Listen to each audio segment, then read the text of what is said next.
സകലത്തിൻ്റെയും സൃഷ്ടാവായ അത്യുന്നതനായ ദൈവത്തിന്, കരുണാസമ്പന്നനായ വാത്സല്യനിധിയായ സ്വർഗസ്ഥനായ നമ്മുടെ പിതാവിന് നമുക്കെല്ലാ സ്തുതിയും മഹത്വവും നൽകാം. നമ്മുടെ ഓരോ വാക്കുകളിലും ചിന്തകളിലും പ്രവൃത്തികളിലുമെല്ലാം അത്യുന്നതനായ ദൈവപിതാവ് മഹത്വപ്പെടട്ടെ. അവിടുത്തെ അതിപരിശുദ്ധമായ നാമത്തിന് എല്ലാ സ്തുതിയും മഹത്വവും എന്നേക്കും ഉണ്ടായിരിക്കട്ടെ. ആമേൻ. പ്രിയപ്പെട്ടവരെ, ദൈവം പ്രവാചകരിലൂടെ നൽകിയിരിക്കുന്ന ഒരു വലിയ താക്കീതാണ് നാം ഇന്ന് പരിശോധിക്കുന്നത്. ഹോസിയ പ്രവാചകൻ്റെ പുസ്തകം 4-ാം അധ്യായം 1-ാം തിരുവചനം. ഇസ്രായേൽ ജനമേ, കർത്താവിൻ്റെ വാക്കു കേൾക്കുക. ദൈവമക്കളെ വിളിച്ച് ദൈവം പറയുക, കർത്താവിൻ്റെ വാക്ക് കേൾക്കുക. ദേശവാസികൾക്കെതിരെ അവിടുത്തേക്ക് ഒരു ആരോപണമുണ്ട്. ദൈവത്തിൻ്റെ അതീവ ഗൗരവമുള്ള ഒരാരോപണം. ദേശവാസികൾക്കെതിരെ അവിടുത്തേക്ക് ഒരു ആരോപണമുണ്ട്. ഇവിടെ വിശ്വസ്തതയോ സ്നേഹമോ ഇല്ല. ദൈവവിചാരം ദേശത്ത് അറ്റുപോയിരിക്കുന്നു. പ്രിയപ്പെട്ടവരെ, അന്ത്യകാലത്ത് നാം ഈ ഭൂമിയിൽ കാണുന്ന ഏറ്റവും ഗൗരവമുള്ള ഒരു കാലത്തിൻ്റെ അടയാളമാണ് ഇവിടെ പ്രവാചകൻ വഴി ദൈവം മുൻകൂട്ടി കാണിച്ചിരിക്കുന്നത്. ദേശത്ത് ദൈവവിചാരം അറ്റുപോയിരിക്കുന്നു. 2000 വർഷങ്ങൾക്ക് മുമ്പ് ഒരിക്കൽ ശിഷ്യന്മാർ യേശു ക്രിസ്തുവിനോട് ചോദിച്ചു. മത്തായിയുടെ സുവിശേഷം 24-ാം അധ്യായം 3-ാം വചനത്തിൽ ഇത് എഴുതിയിട്ടുണ്ട്. അവൻ ഒലിവുമലയിലിരിക്കുമ്പോൾ ശിഷ്യന്മാർ തനിച്ച് അവനെ സമീപിച്ചു പറഞ്ഞു, ഇതെല്ലാം എപ്പോൾ സംഭവിക്കുമെന്നും നിന്റെ ആഗമനത്തിൻ്റെയും യുഗാന്തത്തിൻ്റെയും അടയാളമെന്താണെന്നും ഞങ്ങൾക്ക് പറഞ്ഞു തരണമേ. അതന്ന് ശിഷ്യന്മാർ അന്നത്തേക്ക് വേണ്ടി ചോദിച്ചതല്ല, അവർക്ക് വേണ്ടി ചോദിച്ചതുമല്ല. ഇന്ന് നമുക്ക് ഉത്തരം കിട്ടാൻ വേണ്ടി അന്ന് ദൈവത്താൽ പ്രചോദിതരായി ശിഷ്യന്മാർ ചോദിച്ചാണ്. ഇവിടെ അനേകർ തെറ്റിദ്ധരിച്ചിരിക്കുന്ന ഒരു കാര്യമുണ്ട്. യേശു ക്രിസ്തുവിൻ്റെ 2ാം വരവും യുഗാന്തവും ഒരു സംഭവമാണ് എന്ന് പലരും തെറ്റിദ്ധരിച്ച് വെച്ചിട്ടുണ്ട്. അത് രണ്ട് സംഭവങ്ങളാണ്. അതിനിടയ്ക്ക് ഒരു ചെറിയ കാലഘട്ടമുണ്ട്. അപ്പോൾ ദൈവപുത്രൻ വീണ്ടും വന്നു എന്നതിൻ്റെ അടയാളങ്ങളുണ്ട്, യുഗാന്തം സമീപിച്ചിരിക്കുന്നു എന്നതിൻ്റെ അടയാളങ്ങളുമുണ്ട്. അപ്പോൾ ശിഷ്യന്മാർ ചോദിച്ചു, ഇതെല്ലാം എപ്പോൾ സംഭവിക്കുമെന്നും നിന്റെ ആഗമനത്തിൻ്റെയും യുഗാന്തത്തിൻ്റെയും അടയാളം എന്താണെന്നും ഞങ്ങൾക്ക് പറഞ്ഞു തരണമേ. അപ്പോൾ ഈ അടയാളങ്ങൾ നാം തിരിച്ചറിയണം. ഈ അടയാളങ്ങളൊക്കെ പരിശുദ്ധ ബൈബിളിലുണ്ട്. അപ്പോൾ പ്രവാചകന്മാർ പറഞ്ഞിരിക്കുന്ന അനേകം അടയാളങ്ങൾ യേശു ക്രിസ്തു സംക്ഷിപ്തമായി പറഞ്ഞിരിക്കുന്നതാണ് ഈ അധ്യായത്തിൽ എഴുതിയിരിക്കുന്നത്, താഴോട്ട് എഴുതിയിരിക്കുന്നത്. മത്തായിയുടെ സുവിശേഷം 24-ാം അധ്യായം 33-ാമത്തെ വചനം. അതുപോലെ ഇതെല്ലാം കാണുമ്പോൾ, ഈ അടയാളങ്ങൾ സംക്ഷിപ്തമായി പറഞ്ഞിട്ട് കർത്താവ് പറയുക, ഇതെല്ലാം കാണുമ്പോൾ അവൻ സമീപത്ത് വാതിൽക്കൽ എത്തിയിരിക്കുന്നു എന്ന് നിങ്ങൾ മനസ്സിലാക്കിക്കൊള്ളുവിൻ. അപ്പം നമ്മൾ മനസ്സിലാക്കണം. ആര് മനസ്സിലാക്കണം? ഇതെല്ലാം കാണുന്നവർ. അപ്പോൾ ഒരു കാര്യം നമുക്ക് ഉറപ്പാണ്, കഴിഞ്ഞ 2000 വർഷമായി ലോകത്ത് ജീവിച്ച് മരിച്ചു പോയ ക്രിസ്തീയ വിശ്വാസികളോടല്ല ഇത് പറയുന്നത്. അന്ത്യകാലത്ത് ഇതെല്ലാം സംഭവിക്കുമ്പോൾ ജീവിച്ചിരിക്കുന്ന ദൈവമക്കളോടാണ് പറയുന്നത്. ഇതെല്ലാം നിങ്ങൾ കാണും. ഇതെല്ലാം നിങ്ങൾ കാണുമ്പോൾ നിങ്ങളൊരു കാര്യം പ്രത്യേകം മനസ്സിലാക്കണം, അവൻ സമീപത്ത് എത്തിയിട്ടുണ്ട്, അവൻ വീണ്ടും വന്നു കഴിഞ്ഞു എന്ന് നാം തിരിച്ചറിയണം. അപ്പോൾ അങ്ങനെ പറഞ്ഞിരിക്കുന്ന അതീവ ഗൗരവമുള്ളൊരു അടയാളമാണ് ഹോസിയ പ്രവാചകനോട് ദൈവം മുൻകൂട്ടി പറഞ്ഞത്. അതുകൊണ്ട് ഇത് പഴയ കാര്യമല്ല. ഇന്ന് പലപ്പോഴും ബൈബിൾ വായിക്കുന്ന പലരും ഈ പഴയ നിയമ ഗ്രന്ഥങ്ങൾ എഴുതപ്പെട്ടിരിക്കുന്ന പ്രവചനങ്ങളൊക്കെ കടന്നുപോയി എന്നും അത് അന്നത്തെ കാലത്തെ മനുഷ്യരോട് പറഞ്ഞതാണെന്നും അതൊക്കെ യേശുക്രിസ്തു വന്നപ്പോൾ എല്ലാം പൂർത്തിയായി എന്നും പറഞ്ഞ് ഈ പ്രവചനങ്ങളെല്ലാം ചരിത്രമാക്കി മാറ്റി തള്ളിക്കളയുന്ന ഒരു പ്രവണത ക്രിസ്തീയ വിശ്വാസികളിടയിലുണ്ട്. എന്നാൽ ഇതൊന്നും പഴയ കാര്യങ്ങളല്ല പറഞ്ഞിരിക്കുന്നത്. ഒരുപക്ഷെ ചില ദൃഷ്ടാന്തങ്ങൾ അന്ന് സംഭവിച്ചിട്ടുണ്ടാകാം. പക്ഷേ ഇത് എഴുതപ്പെട്ടിരിക്കുന്നത് അന്ത്യകാലത്ത് ഈ ഭൂമിയിൽ ജീവിച്ചിരിക്കുന്ന ദൈവമക്കളോടാണ്. അതൊന്ന് കൊരിന്ത്യസിൽ വളരെ വ്യക്തമായി എഴുതിയിട്ടുണ്ട്. ഇതെല്ലാം എഴുതപ്പെട്ടിരിക്കുന്നത് നമുക്ക് പാഠമാകേണ്ടതിനാണ്. യുഗങ്ങളുടെ അന്തിമഘട്ടം നമ്മിലാണല്ലോ വന്നെത്തിയിരിക്കുന്നത്. അപ്പോൾ അന്ത്യകാലത്ത് ഭൂമിയിൽ ജീവിച്ചിരിക്കുന്നവർക്ക് പാഠമാകാൻ വേണ്ടിയാണ് ഇതെല്ലാം എഴുതപ്പെട്ടിരിക്കുന്നത്. അപ്പോൾ ഇത് പഴയ കാര്യമല്ല, അന്ത്യകാലത്ത് പൂർത്തിയാകുന്ന ഒരു കാര്യം. അപ്പോൾ ദൈവവിചാരം അറ്റുപോയ ഒരു തലമുറയായിരിക്കും അന്ത്യകാലത്ത്. ഇത് തന്നെ പരിശുദ്ധാത്മാവ് പൗലോസിലൂടെയും എഴുതി വെച്ചിട്ടുണ്ട്. 2 തിമോത്തിയോസ് 3-ാം അധ്യായം 1 മുതൽ 5 വരെയുള്ള വചനങ്ങൾ. ഒരു കാര്യം മനസ്സിലാക്കിക്കൊള്ളുക, അവസാന നാളുകളിൽ ക്ലേശപൂർണമായ സമയങ്ങൾ വരും. അപ്പോൾ ഇത് എഴുതിയിരിക്കുന്നത് 2000 വർഷം മുമ്പ് ജീവിച്ച ഏതെങ്കിലും സഭയിലെ വിശ്വാസികൾക്ക് വേണ്ടിയോ അല്ലെങ്കിൽ ഈ കാലം ജീവിച്ച് മരിച്ചുപോയ ഏതെങ്കിലും വിശ്വാസികൾക്ക് വേണ്ടിയോ അല്ല. അവസാന നാളുകളിൽ ജീവിച്ചിരിക്കുന്നവർ ആണ് അവർക്ക് വേണ്ടി എഴുതപ്പെട്ടിരിക്കുന്നത്. അവർക്കാണത് അറിയാൻ പറ്റുള്ളൂ. അപ്പോൾ അവസാന നാളുകളിൽ ക്ലേശപൂർണമായ സമയങ്ങൾ വരും, എല്ലാ തരത്തിലുമുള്ള ക്ലേശം. അപ്പോൾ സ്വാർത്ഥ സ്നേഹികളും, ഇനി ഈ സമയത്ത് ജീവിച്ചിരിക്കുന്ന മനുഷ്യൻ്റെ പ്രത്യേകതകളാണ് ഇവിടെ എടുത്തു പറഞ്ഞിരിക്കുന്നത്. അതീവ ഗൗരവത്തോടെ നാം പരിശോധിക്കണം. അപ്പോൾ സ്വാർത്ഥ സ്നേഹികളും, മനുഷ്യൻ ഇന്ന് സ്വാർത്ഥതയാൽ മാത്രം നയിക്കപ്പെടുന്നവരായി. സ്വാർത്ഥ സ്നേഹികളും ധനമോഹികളും, ഏതു വിധത്തിലും പണം ഉണ്ടാക്കണമെന്ന് മാത്രം ആഗ്രഹിച്ച് ജീവിക്കുന്നവർ. ധനമോഹികളും അഹങ്കാരികളും, എവിടെ? ദൈവത്തിനും ദൈവവചനത്തിനും ദൈവത്തിൻ്റെ പ്രവൃത്തികൾക്കും മുമ്പിൽ അഹങ്കാരികളായിരിക്കുന്നവർ. അഹങ്കാരികളും ഗർവിഷ്ഠരും ദൈവദൂഷകരും. ഇന്ന് ദൈവദൂഷണങ്ങൾ കൊണ്ട് ലോകം നിറഞ്ഞു. എത്ര കഠോരമായ ദൈവദൂഷണമാണ് ലോകത്തിൽ നിറഞ്ഞിരിക്കുന്നതെന്ന് ദൈവത്തിൻ്റെ ആത്മാവിനോട് ചേർന്ന് പരിശോധിച്ചാൽ കാണാം. അപ്പോൾ ദൈവദൂഷകരെ കൊണ്ട് നിറയും. മാതാപിതാക്കന്മാരെ അനുസരിക്കാത്തവരും കൃതജ്ഞരും നന്ദിയില്ലാത്തവർ വിശുദ്ധിയില്ലാത്തവരുമായ മനുഷ്യരുണ്ടാവും. അവർ മനുഷ്യത്വമില്ലാത്തവരും ഒന്നിനും വഴങ്ങാത്തവരും അപവാദം പറയുന്നവരും ആത്മനിയന്ത്രണമില്ലാത്തവരും ക്രൂരന്മാരും നന്മയെ വെറുക്കുന്നവരും. ഇത് നാം അതീവ ഗൗരവത്തോടെ പരിശോധിക്കണം. നന്മയെ വെറുക്കുന്നവരും വഞ്ചകരും. ഇന്ന് ലോകത്തെ നിയന്ത്രിക്കുന്നൊരു വലിയ ആസക്തിയാണ് വഞ്ചനാസക്തി. ഏതു വിധേനയും മനുഷ്യനെ വഞ്ചിച്ച് സമ്പത്തും സുഖങ്ങളും മഹത്വവും നേടുക. വഞ്ചകരും എടുത്തുചാട്ടക്കാരും അഹന്തയുള്ളവരും ദൈവത്തെ സ്നേഹിക്കുന്നതിന് പകരം സുഖഭോഗങ്ങളിൽ ആസക്തിയുള്ളവരുമായിരിക്കും. അപ്പോൾ ജഡത്തിൻ്റെ ദുരാശ, കണ്ണുകളുടെ ദുരാശ, ഇങ്ങനെ ലോകത്തിൻ്റേതായ കാര്യങ്ങൾ മാത്രം നിറഞ്ഞ് ഈ ലോകത്തിലെ സുഖങ്ങൾ മാത്രം ആസ്വദിക്കാൻ വേണ്ടി ജീവിക്കുന്നവരായിരിക്കും. അവരിൽ ദൈവസ്നേഹം ഉണ്ടായിരിക്കില്ല എന്ന് പരിശുദ്ധാത്മാവ് സാക്ഷ്യപ്പെടുന്നു. അപ്പോൾ അന്ത്യകാലത്ത് ജീവിച്ചിരിക്കുന്നവർക്ക് ദൈവവിചാരമേ ഉണ്ടായിരിക്കില്ല, ദൈവസ്നേഹമേ ഉണ്ടായിരിക്കില്ല. അവർ ഭക്തിയുടെ ബാഹ്യരൂപം നിലനിർത്തിക്കൊണ്ട് അതിൻ്റെ ചൈതന്യത്തെ നിഷേധിക്കും.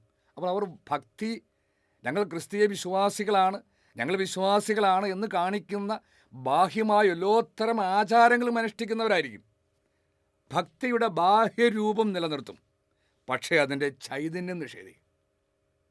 എന്താണ് ഭക്തിയുടെ ചൈതന്യം, എന്താണ് ദൈവഭക്തി എന്ന് വളരെ വിശദമായി ബൈബിളിൽ എഴുതപ്പെട്ടിട്ടുണ്ട്. അതുണ്ടായിരിക്കില്ല. പക്ഷെ ബാഹ്യമായി നോക്കിയാൽ എല്ലാ കർമ്മങ്ങളും അനുഷ്ഠാനങ്ങളും ആഘോഷങ്ങളും ഉണ്ടായിരിക്കും. അവരിൽ നിന്ന് അകന്നു നിൽക്കുക, അവരിൽ നിന്ന് അകന്നു നിൽക്കുക. അപ്പോൾ അവർക്കൊരിക്കലും ആ അകന്നു നിൽക്കുന്നത് ഇഷ്ടപ്പെടില്ല. അകന്നു നിൽക്കുന്നവരെ അവർ വെറുക്കുകയും പീഡിപ്പിക്കുകയും ചെയ്യും. അത് എഴുതപ്പെട്ടിട്ടുണ്ട്. അപ്പോൾ അന്ത്യകാലത്ത് മനുഷ്യൻ ദൈവസ്നേഹമില്ലാത്തവരായിരിക്കും. അതാണ് ഓസിയ പ്രവാചകൻ പ്രവചിച്ചത്. ദൈവവിചാരമേ അറ്റുപോയിരിക്കുന്നു, ഒരല്പം പോലും അവശേഷിക്കുന്നില്ലെന്ന്. അറ്റുപോയിരിക്കുന്നു. മത്തായി 24:12-13. അധർമ്മം വർദ്ധിക്കുന്നതിനാൽ പലരുടെയും സ്നേഹം തണുത്തുപോകും. അപ്പോൾ അന്ത്യകാലത്ത് നമ്മൾ കണ്ടു ഈ തിന്മ നിറഞ്ഞിരിക്കുന്ന സമയം. യോഹന്നാൻ്റെ 1-ാം ലേഖനം പരിശോധിച്ചാൽ കാണാം, ഈ ലോകം ദുഷ്ടൻ്റെ കരവലയത്തിലായിരിക്കുന്ന സമയം, ദൈവപുത്രൻ വീണ്ടും വരുന്ന സമയം. അത് വ്യക്തമായി എഴുതപ്പെട്ടിട്ടുണ്ട്. അപ്പോൾ ലോകം ദുഷ്ടൻ്റെ കരവലയത്തിൽ, അധർമ്മം അതിൻ്റെ മാക്സിമത്തിൽ എത്തി നിൽക്കുന്ന സമയത്ത് ദൈവസ്നേഹം തണുത്തുറഞ്ഞു പോകും. എന്നാൽ അവസാനം വരെ സഹിച്ചു നിൽക്കുന്നവൻ രക്ഷിക്കപ്പെടും. അപ്പോൾ യേശുക്രിസ്തു 2000 വർഷം മുമ്പ് തന്നെ ഇന്നത്തെ കാലത്തേക്ക് വേണ്ടി എഴുതി വെച്ചു, നിങ്ങൾക്ക് ആകാശത്തിൻ്റെ ഭാവഭേദങ്ങൾ തിരിച്ചറിയാൻ കഴിയുന്നുണ്ട്, കാലത്തിൻ്റെ അടയാളങ്ങൾ എന്തുകൊണ്ട് നിങ്ങൾക്ക് തിരിച്ചറിയാൻ കഴിയുന്നില്ല? ഇന്ന് ഈ ലോകത്തിൽ പണമുണ്ടാക്കാനും നെട്ടോട്ടം ഓടുന്ന, ഈ ലോകത്തിൽ സുഖഭോഗങ്ങൾക്ക് വേണ്ടി ജീവിക്കുന്ന, ഈ ലോകത്തിൽ വെട്ടിപ്പിടിക്കാനും കെട്ടിപ്പിടിക്കാനുമായി വീണ്ടും ലോകത്തിൻ്റെ വിവിധ ഭാഗങ്ങളിലേക്ക് കൂടുതൽ പച്ചയായ മേച്ചിൽപ്പുറങ്ങൾ തേറി ഓടുന്ന ഈ ലോക ജീവിതത്തിനു വേണ്ടി മാത്രം ജീവിക്കുന്ന ക്രിസ്തീയ വിശ്വാസിക്ക് കാലത്തിൻ്റെ അടയാളം പരിശോധിക്കാൻ എവിടെയാ സമയവും താല്പര്യമൊക്കെ? അതൊന്നും പൈസ കൊണ്ടുവരുന്ന കാര്യങ്ങളല്ലല്ലോ, അതൊന്നും സുഖം കൊണ്ടുവരുന്ന കാര്യങ്ങളല്ലല്ലോ, അതൊന്നും ഈ ലോകത്തിൽ പേരും പ്രസിദ്ധി നേടിത്തരുന്ന കാര്യങ്ങളല്ലല്ലോ. അതുകൊണ്ട് ഇന്ന് ആരും കാലത്തിൻ്റെ അടയാളങ്ങൾ പരിശോധിക്കണില്ല. ഇത് പറഞ്ഞാലൊട്ട് സ്വീകരിക്കാനുള്ള എളിമയുമില്ല. അപ്പോൾ ഈ ഒരു വലിയ ഗൗരവത്തോടെ നാം പരിശോധിക്കേണ്ട അടയാളമാണ് ദേശത്ത് ദൈവവിചാരം അറ്റുപോയിരിക്കുന്നു എന്ന വസ്തുത. അപ്പോൾ ഇത് പറയുമ്പോൾ പലർക്കും ചിലപ്പോൾ വിരോധാഭാസമായി തോന്നാം. എത്രമാത്രം ദൈവാലയങ്ങളുണ്ട്, എത്രമാത്രം ദൈവാരാധന നടക്കുന്നു, എത്രമാത്രം ബലികളും കാഴ്ചകൾ അർപ്പിക്കപ്പെടുന്നു, എത്രമാത്രം നൊവേനകളും ആരാധനകളും ധ്യാനങ്ങളും നടത്തപ്പെടുന്നു, എന്തെല്ലാം കാര്യങ്ങൾ ദൈവത്തിൻ്റെ പേരിൽ ചെയ്യപ്പെടുന്നു. എന്നിട്ടാണോ ദൈവവിചാരം അറ്റുപോയി എന്ന് പറയണത്? ദൈവത്തിന് തെറ്റുപറ്റില്ല. ദൈവവിചാരം ദേശത്ത് അറ്റുപോയിരിക്കുന്നു എന്ന് അന്ത്യകാലത്തെക്കുറിച്ച് ദൈവം പ്രവചിച്ചിട്ടുണ്ടെങ്കിൽ ആ പ്രവചനം സത്യമാണ്. മനുഷ്യൻ്റെ ദൈവസ്നേഹം തണുത്തുറഞ്ഞു പോകുമെന്ന് യേശു ക്രിസ്തു പ്രവചിച്ചിട്ടുണ്ടെങ്കിൽ അതിപ്പോൾ പൂർത്തിയായിരിക്കുന്നു. അതുകൊണ്ട് ഈ ദൈവവിചാരമുണ്ട് എന്ന് വിചാരിക്കുന്നവർ യഥാർത്ഥത്തിൽ ചെയ്യുന്ന പ്രവൃത്തി എന്താണ്? അതെന്തുകൊണ്ടാണ് ദൈവം ഇതൊക്കെ ചെയ്തിട്ടും ദൈവവിചാരം ദേശത്ത് അറ്റുപോയി എന്ന് പറയാൻ കാരണം? അത് പരിശോധിക്കണ്ടേ? അപ്പോൾ ഇന്ന് ദൈവവിചാരമുണ്ട് എന്ന് പറയുന്നവർ എന്തൊക്കെയാണ് ചെയ്യണേ? അല്ലെ ദൈവത്തെ സ്നേഹിക്കുന്നു എന്ന് പറയുന്നവർ എന്തൊക്കെയാണ് ചെയ്യണേ? അത് സൂക്ഷ്മമായി ദൈവവചനത്തിൻ്റെ അടിസ്ഥാനത്തിൽ ദൈവത്തിൻ്റെ പക്ഷത്ത് നിന്നുകൊണ്ട് നിങ്ങൾ പരിശോധിച്ചാൽ അതിൻ്റെ ഉള്ളിലെ പൊള്ളത്തരം കാണാൻ കഴിയും. ഫിലിപ്പി 2:21 എല്ലാവരും അന്വേഷിക്കുന്നത് സ്വന്തം കാര്യമാണ്, യേശു ക്രിസ്തുവിൻ്റെ കാര്യമല്ല. ഇതിന്ന് ക്രിസ്തീയ വിശ്വാസി സംബന്ധിച്ചോളം അക്ഷരാർത്ഥത്തിൽ പൂർത്തിയായി. പള്ളി പോകുന്നു, കുർബാന അർപ്പിക്കുന്നു, നൊവേന കൂടുന്നു, ജപമാല ചൊല്ലുന്നു, ധ്യാനങ്ങൾ കൂടുന്നു, പ്രാർത്ഥിക്കുന്നു, ജാഗരണ പ്രാർത്ഥന ചെയ്യുന്നു, അനേകം ഭക്താഭ്യാസങ്ങൾ കൊണ്ട് ജീവിതം നിറഞ്ഞിട്ടുണ്ട്. പക്ഷേ അന്വേഷിക്കുന്ന മുഴുവൻ സ്വന്തം കാര്യമാണ്, ദൈവത്തിൻ്റെ കാര്യമല്ല. അവൻ ദൈവത്തെ വിളിക്കുന്നു എന്ന് പറയുന്ന മുഴുവൻ സ്വാർത്ഥപരമായ ആവശ്യങ്ങൾക്ക് വേണ്ടിയാണ്, ദൈവത്തിന് വേണ്ടിയിട്ടല്ല. ദൈവഹിതം പൂർത്തിയാകാനോ, ദൈവം മഹത്വപ്പെടാനോ, ദൈവത്തിൻ്റെ പദ്ധതി പൂർത്തിയാകാനോ, ദൈവത്തിൻ്റെ കാര്യങ്ങൾക്ക് വേണ്ടി ദൈവികമായ ശുശ്രൂഷ ചെയ്യാനോ ഒന്നുമല്ല മനുഷ്യൻ്റെ ഉദ്ദേശം. അവനവൻ്റെ ഈ ലോകത്തിലെ കാര്യങ്ങൾ നേടണം. അപ്പോൾ എത്രമാത്രം സ്വാർത്ഥ ലക്ഷ്യത്തോടെയാണ് ഈ ഭക്താഭ്യാസങ്ങൾ ചെയ്യുന്നതെന്ന് നാം ശ്രദ്ധിച്ച് മനസ്സിലാക്കിയാൽ, എന്തിനു വേണ്ടിയാണ് മനുഷ്യൻ ഓടുന്നത് നോക്കിയാൽ കാണാൻ പറ്റും. ഈ ലോകത്ത് മനുഷ്യൻ പറയുന്ന സാക്ഷ്യങ്ങൾ, അവിടെ പോയി അത് കിട്ടി, ഇവിടെ പോയി ഇത് കിട്ടി, അവിടെ ചെന്നപ്പോൾ അത് സംഭവിച്ചു, ഈ പറയുന്ന സാക്ഷ്യങ്ങൾ മുഴുവൻ പരിശോധിച്ചാൽ പറയുന്നവൻ്റെ ഉള്ളിലെ പച്ചയായ നിറഞ്ഞു നിൽക്കുന്ന, അവനെ അടിമപ്പെടുത്തിയിരിക്കുന്ന അവൻ്റെ സ്വാർത്ഥത കാണാൻ കഴിയും. അവിടെ ദൈവത്തിനോ ദൈവത്തിൻ്റെ പദ്ധതിക്കോ ദൈവഹിതത്തിനോ യാതൊരു പ്രസക്തിയുമില്ല, ചിത്രത്തിലേ ഇല്ല. അതുകൊണ്ട് പരിശുദ്ധാത്മാവ് പറഞ്ഞു, നിങ്ങളെല്ലാവരും അന്വേഷിക്കുന്ന സ്വന്തം കാര്യമാണ്, ദൈവത്തിൻ്റെ അല്ല. അത് ദൈവവിചാരമുള്ളതിൻ്റെ അടയാളമല്ല. ദൈവവിചാരമുള്ളവൻ, ദൈവസ്നേഹമുള്ളവൻ ദൈവത്തിൻ്റെ കാര്യം അന്വേഷിക്കും.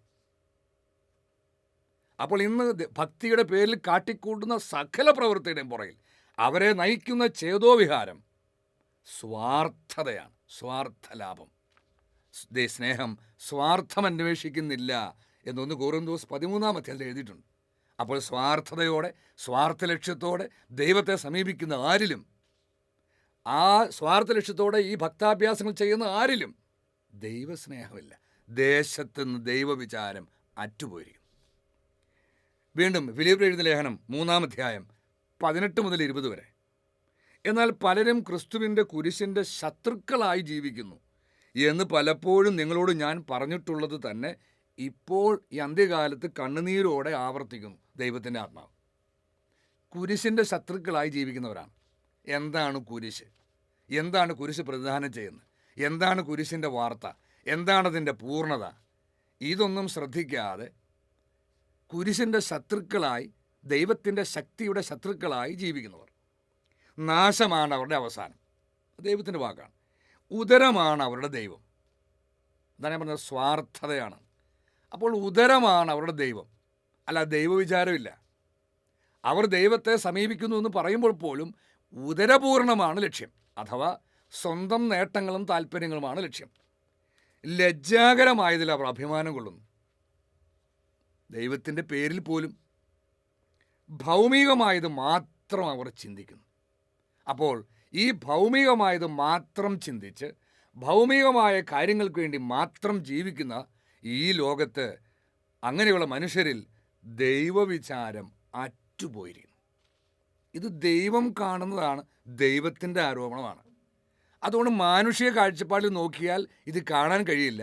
ദൈവത്തിൻ്റെ പക്ഷത്ത് നിന്നുകൊണ്ട് ദൈവത്തിൻ്റെ കാഴ്ചപ്പാടിൽ ദൈവിക ചിന്തകൾ സ്വന്തമാക്കിക്കൊണ്ട് കാണണം. യെശയ്യാ പ്രവാചകന്റെ കർത്താവ് പറഞ്ഞു, നിങ്ങളുടെ ചിന്തകൾ എൻ്റേതിൽ നിന്ന് വ്യത്യസ്തമാണ്, എൻ്റെ വഴികൾ നിങ്ങളുടെ നിന്ന് വ്യത്യസ്തമാണ്.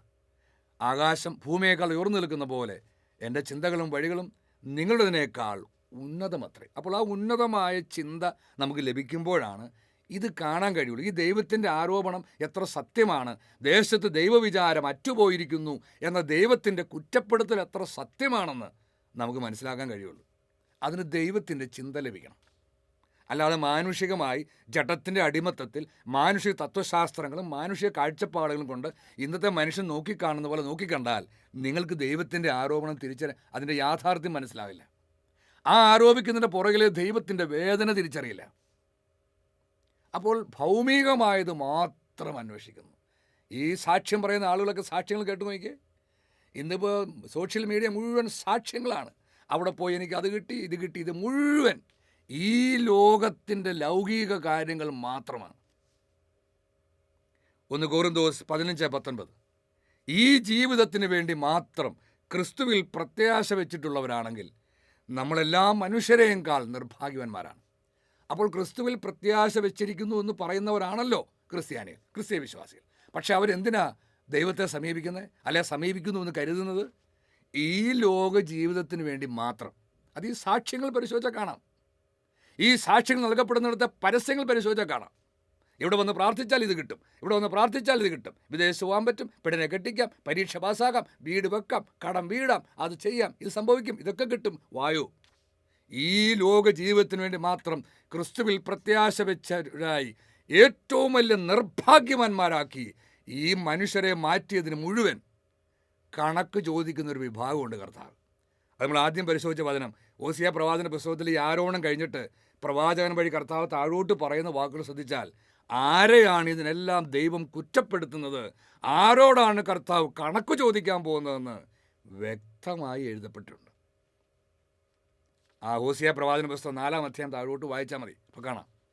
അപ്പോൾ ഈ ലോക ജീവിതത്തിന് വേണ്ടി മാത്രം ക്രിസ്തുവിൽ പ്രത്യാശ വെച്ചിട്ടുള്ളവർക്ക് യഥാർത്ഥത്തിൽ ദൈവവിചാരമേയില്ല. അവർ അന്വേഷിക്കുന്നത് സ്വന്തം കാര്യവും ഈ ലോകത്തിലെ അവരുടെ ജീവിതവും മാത്രമാണ്. അത് കിട്ടാൻ വേണ്ടിയാണ് ഈ ഭക്താഭ്യാസങ്ങളൊക്കെ ചെയ്യണത്. ഇതൊരു വലിയ കാലത്തിൻ്റെ അടയാളമാണ്. യോഹന്നാൻ 5:41-42 അതുകൊണ്ട് യേശുക്രിസ്തു വ്യക്തമായത് പറഞ്ഞു, മനുഷ്യരിൽ നിന്ന് ഞാൻ മഹത്വം സ്വീകരിക്കുന്നില്ല, എനിക്ക് നിങ്ങളെ അറിയാം, നിങ്ങളിൽ ദൈവസ്നേഹമില്ല. ഇതാണ് യേശുക്രിസ്തു പ്രവചിച്ചത്. അന്ത്യകാലമാകുമ്പോൾ പലരുടെയും സ്നേഹം തണുത്തുറഞ്ഞു പോകും, ദൈവസ്നേഹമേയില്ല, ദൈവവിചാരം ദേശത്ത് നിന്ന് അറ്റുപോകും. എനിക്ക് നിങ്ങളെ അറിയാം, നിങ്ങൾ ദൈവസ്നേഹമില്ല. അപ്പോൾ ഇന്ന് ദൈവത്തെ സമീപിക്കുന്നു എന്ന് പറയുന്ന, പ്രാർത്ഥിക്കുന്നു, ഭക്തിയാഭ്യാസങ്ങൾ ചെയ്യുന്നു, ധ്യാനം കൂടുന്നു, പ്രാർത്ഥന കേൾക്കുന്നു, വചനം കേൾക്കുന്നു എന്ന് പറയുന്നവരെയൊക്കെ നോക്കി കർത്താവ് ഈ കുറ്റപ്പെടുത്തൽ നടത്തുന്നു. കാരണം അവരുടെ ഹൃദയം ദൈവത്തിനറിയാം, അവരിൽ ദൈവസ്നേഹമില്ല. ദൈവസ്നേഹമുണ്ടെങ്കിൽ എന്തു ചെയ്യും? ദൈവത്തിൻ്റെ ഹിതം അന്വേഷിക്കും. ദൈവസ്നേഹമുണ്ടെങ്കിൽ ദൈവത്തിൻ്റെ വാക്ക് കേൾക്കും. ദൈവസ്നേഹമുണ്ടെങ്കിൽ ദൈവത്തിൻ്റെ കാര്യം അന്വേഷിക്കും. ദൈവസ്നേഹമുണ്ടെങ്കിൽ ദൈവത്തെ അനുസരിക്കും. ദൈവസ്നേഹമുണ്ടെങ്കിൽ ദൈവത്തിൻ്റെ പ്രവൃത്തികൾ തിരിച്ചറിയാൻ കഴിയും. അപ്പോൾ ദൈവസ്നേഹമുള്ള ഒരു വ്യക്തിയിൽ നിന്ന് പുറപ്പെടുന്ന ഫലങ്ങൾ കാണാത്തത് കൊണ്ടാണ് യേശുക്രിസ്തു പറഞ്ഞത്, നിങ്ങളിൽ ദൈവസ്നേഹമില്ല. അപ്പോൾ ദൈവവിചാരമുണ്ട് എന്ന് കാണപ്പെടുന്ന മനുഷ്യൻ്റെ അവസ്ഥയാണിത്. ദൈവസ്നേഹമില്ലാത്ത അവസ്ഥ. അവൻ നയിക്കപ്പെടുന്നത് മുഴുവൻ ലോകസ്നേഹത്താലാണ്, മനുഷ്യ സ്നേഹത്താലാണ്. ഈ ലോകത്തെയോ ലോകത്തിലെ വസ്തുക്കളെയോ നിങ്ങൾ സ്നേഹിക്കരുത്. ആരെങ്കിലും ലോകത്തെ സ്നേഹിച്ചാൽ അവനിൽ പിതാവിൻ്റെ സ്നേഹം ഉണ്ടായിരിക്കില്ല. അപ്പോൾ ദൈവസ്നേഹമില്ല, മറിച്ചുള്ളത് ലോകത്തിൻ്റെ സ്നേഹമാണ്. അപ്പോൾ ദൈവസ്നേഹം കൊണ്ടുവരുന്ന പരിശുദ്ധാത്മാവാണ്, ലോകത്തിൻ്റെ സ്നേഹം കൊണ്ടുവരുന്നത് ലോകത്തിൻ്റെ ആത്മാവാണെന്ന് എഴുതപ്പെട്ടിരിക്കുന്നു. അപ്പോൾ ലോകത്തിൻ്റെ ആത്മാവിനാൽ നിറഞ്ഞ് ഈ ലോകാത്മാവിനാൽ നയിക്കപ്പെട്ടിരിക്കുന്ന ആരിലും യഥാർത്ഥത്തിൽ ദൈവവിചാരമോ ദൈവസ്നേഹമോ ഇല്ല. 1 യോഹന്നാൻ 5:3 ദൈവത്തെ സ്നേഹിക്കുക എന്നാൽ അവിടുത്തെ കൽപ്പനകൾ അനുസരിക്കുക എന്നാണ് അർത്ഥം. അപ്പോൾ ദൈവത്തെ സ്നേഹിക്കുന്നുണ്ട് എന്ന് പറയുന്നുണ്ടെങ്കിൽ അതിൻ്റെ അർത്ഥം എന്താണ്? എന്താണ് അത് തെളിയിക്കുന്നത്? അതെന്ത് തെളിയിക്കണം? അവൻ്റെ പ്രവൃത്തികൾ ഈ ദൈവത്തെ അനുസരിച്ചുകൊണ്ടുള്ള പ്രവൃത്തികളാകണം. അപ്പോൾ ദൈവസ്നേഹം ഉണ്ടെന്ന് പറയാൻ കഴിയും. അതുകൊണ്ട് കർത്താവ് അങ്ങനെ പറഞ്ഞെങ്കിൽ ദൈവസ്നേഹമില്ല. 2 മക്കബായർ 4:17 ദൈവീക നിയമങ്ങളോട് അനാദരം കാണിക്കുന്നത് നിസ്സാരമല്ല. ഭാവി സംഭവങ്ങൾ ഈ വസ്തുത തെളിയിക്കും. എന്നാണ് ഈ ഭാവി സംഭവങ്ങൾ എന്ന് പറഞ്ഞിരിക്കുന്നത്? ആസന്ന ഭാവിയിൽ സംഭവിക്കാനിരിക്കുന്ന കാര്യങ്ങൾ, അന്ത്യകാലത്ത് സംഭവിക്കുന്ന കാര്യങ്ങൾ എന്ത് തെളിയിക്കും? ദൈവീക നിയമങ്ങളോട് അനാദരം കാണിക്കുന്നത് നിസ്സാരമല്ല. അപ്പോൾ ദേശത്ത് ദൈവവിചാരം അറ്റുപോയി എന്നതിൻ്റെ ഏറ്റവും വലിയൊരു തെളിവാണ് ദൈവീക നിയമങ്ങളോടുള്ള അനാദരവ്. ദൈവം നൽകിയ കൽപ്പനകളെല്ലാം ദൈവത്തിൻ്റെ നിയമങ്ങളാണ്. പരിശുദ്ധ ബൈബിൾ എഴുതപ്പെട്ടിരിക്കുന്ന എല്ലാ കൽപ്പനകളും ദൈവത്തിൻ്റെ നിയമങ്ങളാണ്. എന്നാൽ ഏറ്റവും ചുരുക്കി പറഞ്ഞാൽ ഏതാണ് ദൈവീക നിയമം എന്ന് ചോദിച്ചാൽ ദൈവം നൽകിയ ഏറ്റവും പ്രധാനമായ കൽപ്പന, പ്രധാനവുമായ കൽപ്പന 1-ാം പ്രമാണം എന്ന് യേശുക്രിസ്തു പഠിപ്പിച്ചിട്ടുണ്ട്. അപ്പോൾ 1-ാം പ്രമാണത്തോടാണ് ഇന്ന് വിശ്വാസികൾ എന്ന് പറയുന്നവർ ഏറ്റവും കൂടുതൽ അനാദരം കാണിക്കുന്നത്. 1-ാം പ്രമാണം ലംഘിക്കുന്നു, നഗ്നമായി ലംഘിക്കുന്നു, ലംഘിക്കാൻ പഠിപ്പിക്കുന്നു, ലംഘിക്കുന്നത് ആഘോഷിക്കുന്നു. അത് 1-ാം പ്രമാണ ലംഘനമാണെന്ന് പോലും തിരിച്ചറിയുന്നുമില്ല. പറഞ്ഞാൽ സ്വീകരിക്കാനുള്ള എളിമയോ വിനയമോ ദൈവഭയമോ ഒട്ടില്ലതാണ്. അപ്പോൾ ദൈവിക നിയമങ്ങളോട് അനാദരം കാണിക്കുന്ന ഒരു തലമുറയാണിത്. ആരാണ് ദൈവത്തിൻ്റെ ഇഷ്ടം അന്വേഷിക്കുന്നത്? എല്ലാറ്റിലും ഉപരി ആരാണ് ദൈവത്തെ സ്നേഹിച്ചുകൊണ്ട് എല്ലാം ചിന്തിക്കുകയും പ്രവർത്തിക്കുകയും ചെയ്യണത്? അതാണോ വിശ്വാസികളെ നയിക്കുന്ന കാര്യങ്ങൾ? അവൻ ഓരോരോ കാര്യം കിട്ടാൻ വേണ്ടി ഓരോ സ്ഥലങ്ങളിലേക്ക് ഓടുമ്പോൾ അവനെ നയിക്കുന്ന ഈ ദൈവസ്നേഹമാണോ?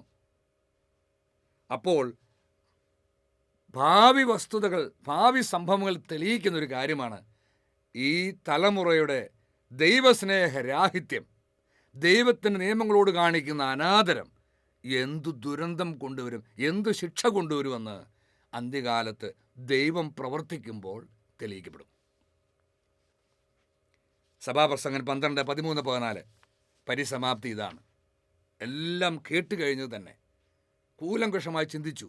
എന്നിട്ട് പറയുക, പരിസമാപ്തി ഇതാണ്: ദൈവഭയമുള്ളവനായിരിക്കുക. അതാണ് അന്ത്യകാലത്താലും ഈ ലോകത്തിൽ ഇല്ലാത്ത കാര്യം. ദൈവവിചാരമേ അറ്റുപോയി, ദൈവഭയമേ ഇല്ല.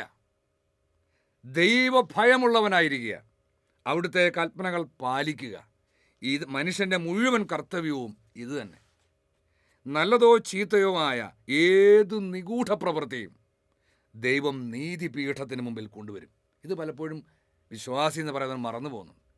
ഈ കൽപ്പനകൾ നൽകിയ ദൈവം ഒന്നും ചെയ്യാൻ കഴിവില്ലാത്ത എന്തോ ഒരാളാണ് എന്ന് കരുതിയിരിക്കുന്നവർ. പക്ഷെ വചനം സാക്ഷ്യപ്പെടുത്തുന്നു, പരിശുദ്ധ ബൈബിളിൽ ഉടനീളം നമുക്കിത് കാണാം. മനുഷ്യർ ചെയ്യുന്ന നല്ലതോ ചീത്തയോ ആയ ഏത് നിഗൂഢ പ്രവൃത്തിയും നീ എത്ര മറച്ചാലും ദൈവം അത് നീതിപീഠത്തിന് മുമ്പിൽ നീ കണക്ക് കൊടുക്കാൻ വേണ്ടി കൊണ്ടുവരും. അപ്പോൾ ദൈവവിചാരമുള്ളവനാണെങ്കിൽ ദൈവഭയമുള്ളവനാവും. ദൈവഭയമുള്ളവൻ ദൈവത്തിൻ്റെ വാക്കനുസരിക്കും. അവന് ഈ നീതിപീഠത്തിന് മുൻപിൽ ആത്മധൈര്യത്തോടെ നിൽക്കാൻ കഴിയും എന്ന് എഴുതപ്പെട്ടിരിക്കും. അപ്പോൾ ദൈവവിചാരമുണ്ട് എന്ന് തങ്ങളെക്കുറിച്ച് തന്നെ സാക്ഷ്യപ്പെടുത്തുന്ന ആളുകളുടെ പ്രവൃത്തികൾ പരിശോധിച്ചാൽ അതങ്ങനെ അല്ല എന്ന് നമുക്ക് കാണാൻ കഴിയും. ജ്ഞാനം 14:30 വിഗ്രഹങ്ങൾക്ക് തങ്ങളെ തന്നെ സമർപ്പിച്ച് അവർ ദൈവത്തെക്കുറിച്ചുള്ള തെറ്റായ ധാരണകൾ പുലർത്തി. അപ്പോൾ ഈ ലോകത്തിലെ ഏറ്റവും വലിയൊരു ദുരന്തമാണ് ദൈവത്തെക്കുറിച്ചുള്ള തെറ്റായ ധാരണകൾ. അവനവന് തോന്നുന്ന, ഇഷ്ടപ്പെടുന്ന ധാരാളം ധാരണകൾ, അതാണ് സത്യമെന്ന് കരുതി കൊണ്ടു നടക്കുക. ദൈവം വെളിപ്പെടുത്തി തരുന്ന യഥാർത്ഥ സത്യം സ്വീകരിക്കാതെ തങ്ങളുടെ തന്നെ ധാരണകൾ വെച്ചു പുലർത്തുന്നു ദൈവത്തെക്കുറിച്ച്. ആ ധാരണ മുഴുവൻ തെറ്റാണ്. അതുകൊണ്ട് അവരെന്ത് ചെയ്യുന്നു? ഈ തെറ്റായ ധാരണയുള്ളവർ വിശുദ്ധിയോടുള്ള അവജ്ഞ മൂലം കള്ളസത്യം ചെയ്തു. ഈ 2 കാര്യങ്ങൾക്കും അവർ ഉചിതമായ ശിക്ഷ അനുഭവിക്കും. എപ്പോൾ? അന്ത്യകാലത്ത് ദൈവം പ്രവർത്തിക്കുമ്പോൾ, കർത്താവിൻ്റെ ദിനത്തിൽ. അപ്പോൾ ദൈവത്തെക്കുറിച്ചുള്ള തെറ്റായ ധാരണ പുലർത്തുന്നവർ വിശുദ്ധിയോടും അവജ്ഞ കാണിക്കുന്നവരാണ്. ഇന്ന് നമ്മൾ ലോകത്തെ പരിശോധിച്ചാൽ വിശുദ്ധിയെക്കുറിച്ച് പറയുന്നതോ, വിശുദ്ധിയോടെ ജീവിക്കുന്നതിനെക്കുറിച്ച് പറയുന്നതോ, വിശുദ്ധിയോടെ ജീവിക്കാൻ ശ്രമിക്കുന്നത് കാണുന്നതോ ഒക്കെ ഇന്നത്തെ ബുദ്ധിയുള്ള പ്രബുദ്ധനായ, അല്ലെങ്കിൽ ആധുനികനായ, അല്ലെങ്കിൽ മോഡേൺ ചിന്താഗതിയുള്ള, വിശാല ചിന്താഗതിയുള്ള ഇന്നത്തെ മനുഷ്യർക്ക് അവജ്ഞയാണ്. ഒരുവൻ ദൈവത്തിൻ്റെ വാക്കനുസരിച്ച് ദൈവത്തെ സ്നേഹിച്ച് വിശുദ്ധിയോടെ ജീവിക്കാൻ ശ്രമിക്കുന്നത് സഹിക്കാൻ പോലും കഴിയാത്ത അവസ്ഥ, അസഹിഷ്ണുത കാണിക്കുന്ന ഒരു തലമുറ. ഈ വിശുദ്ധിയെ അവജ്ഞയോടെ കാണുന്നവർ, വിശുദ്ധിയെ സ്നേഹിക്കുന്നവരെ അവജ്ഞയോടെ നോക്കുന്ന ഒരു തലമുറ. ഇതാണ് അന്ത്യകാലത്തെ തലമുറ. ദൈവവിചാരം അറ്റുപോയിരിക്കുന്ന തലമുറ. ഇത് നമുക്ക് ചുറ്റും നമുക്ക് കാണാം. ഈ വിശുദ്ധിയോടുള്ള അവജ്ഞ ഇന്ന് നമുക്ക് കണ്ണു തുറന്നാൽ എല്ലായിടത്തും കാണാം.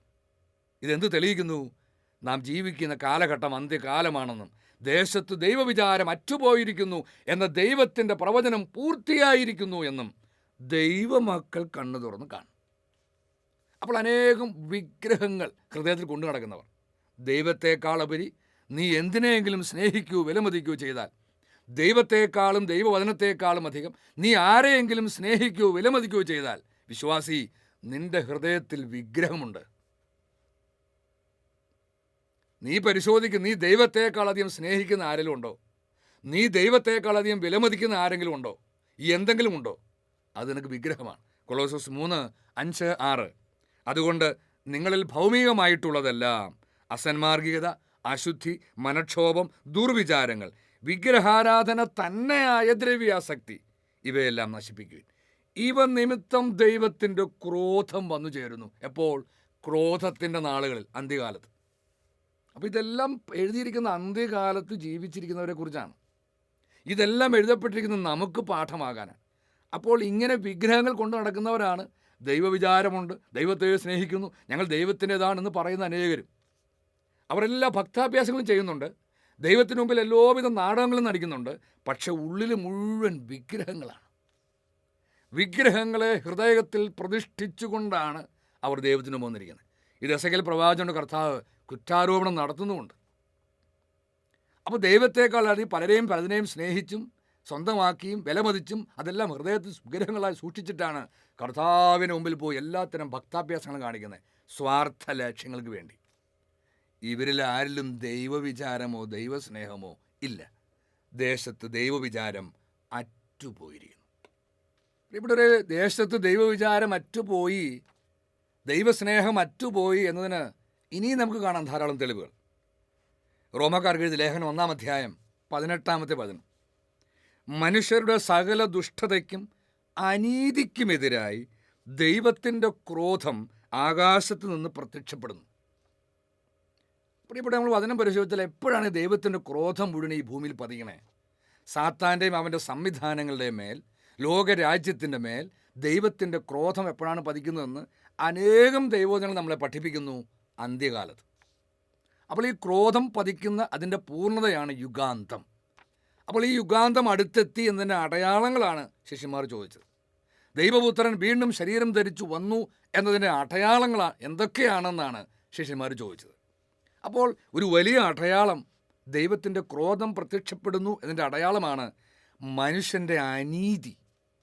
അപ്പോൾ സകല ദുഷ്ടതയ്ക്കും അനീതിക്കുമെതിരായി ദൈവത്തിൻ്റെ ക്രോധം ആകാശത്തുനിന്ന് പ്രത്യക്ഷപ്പെടുന്നു.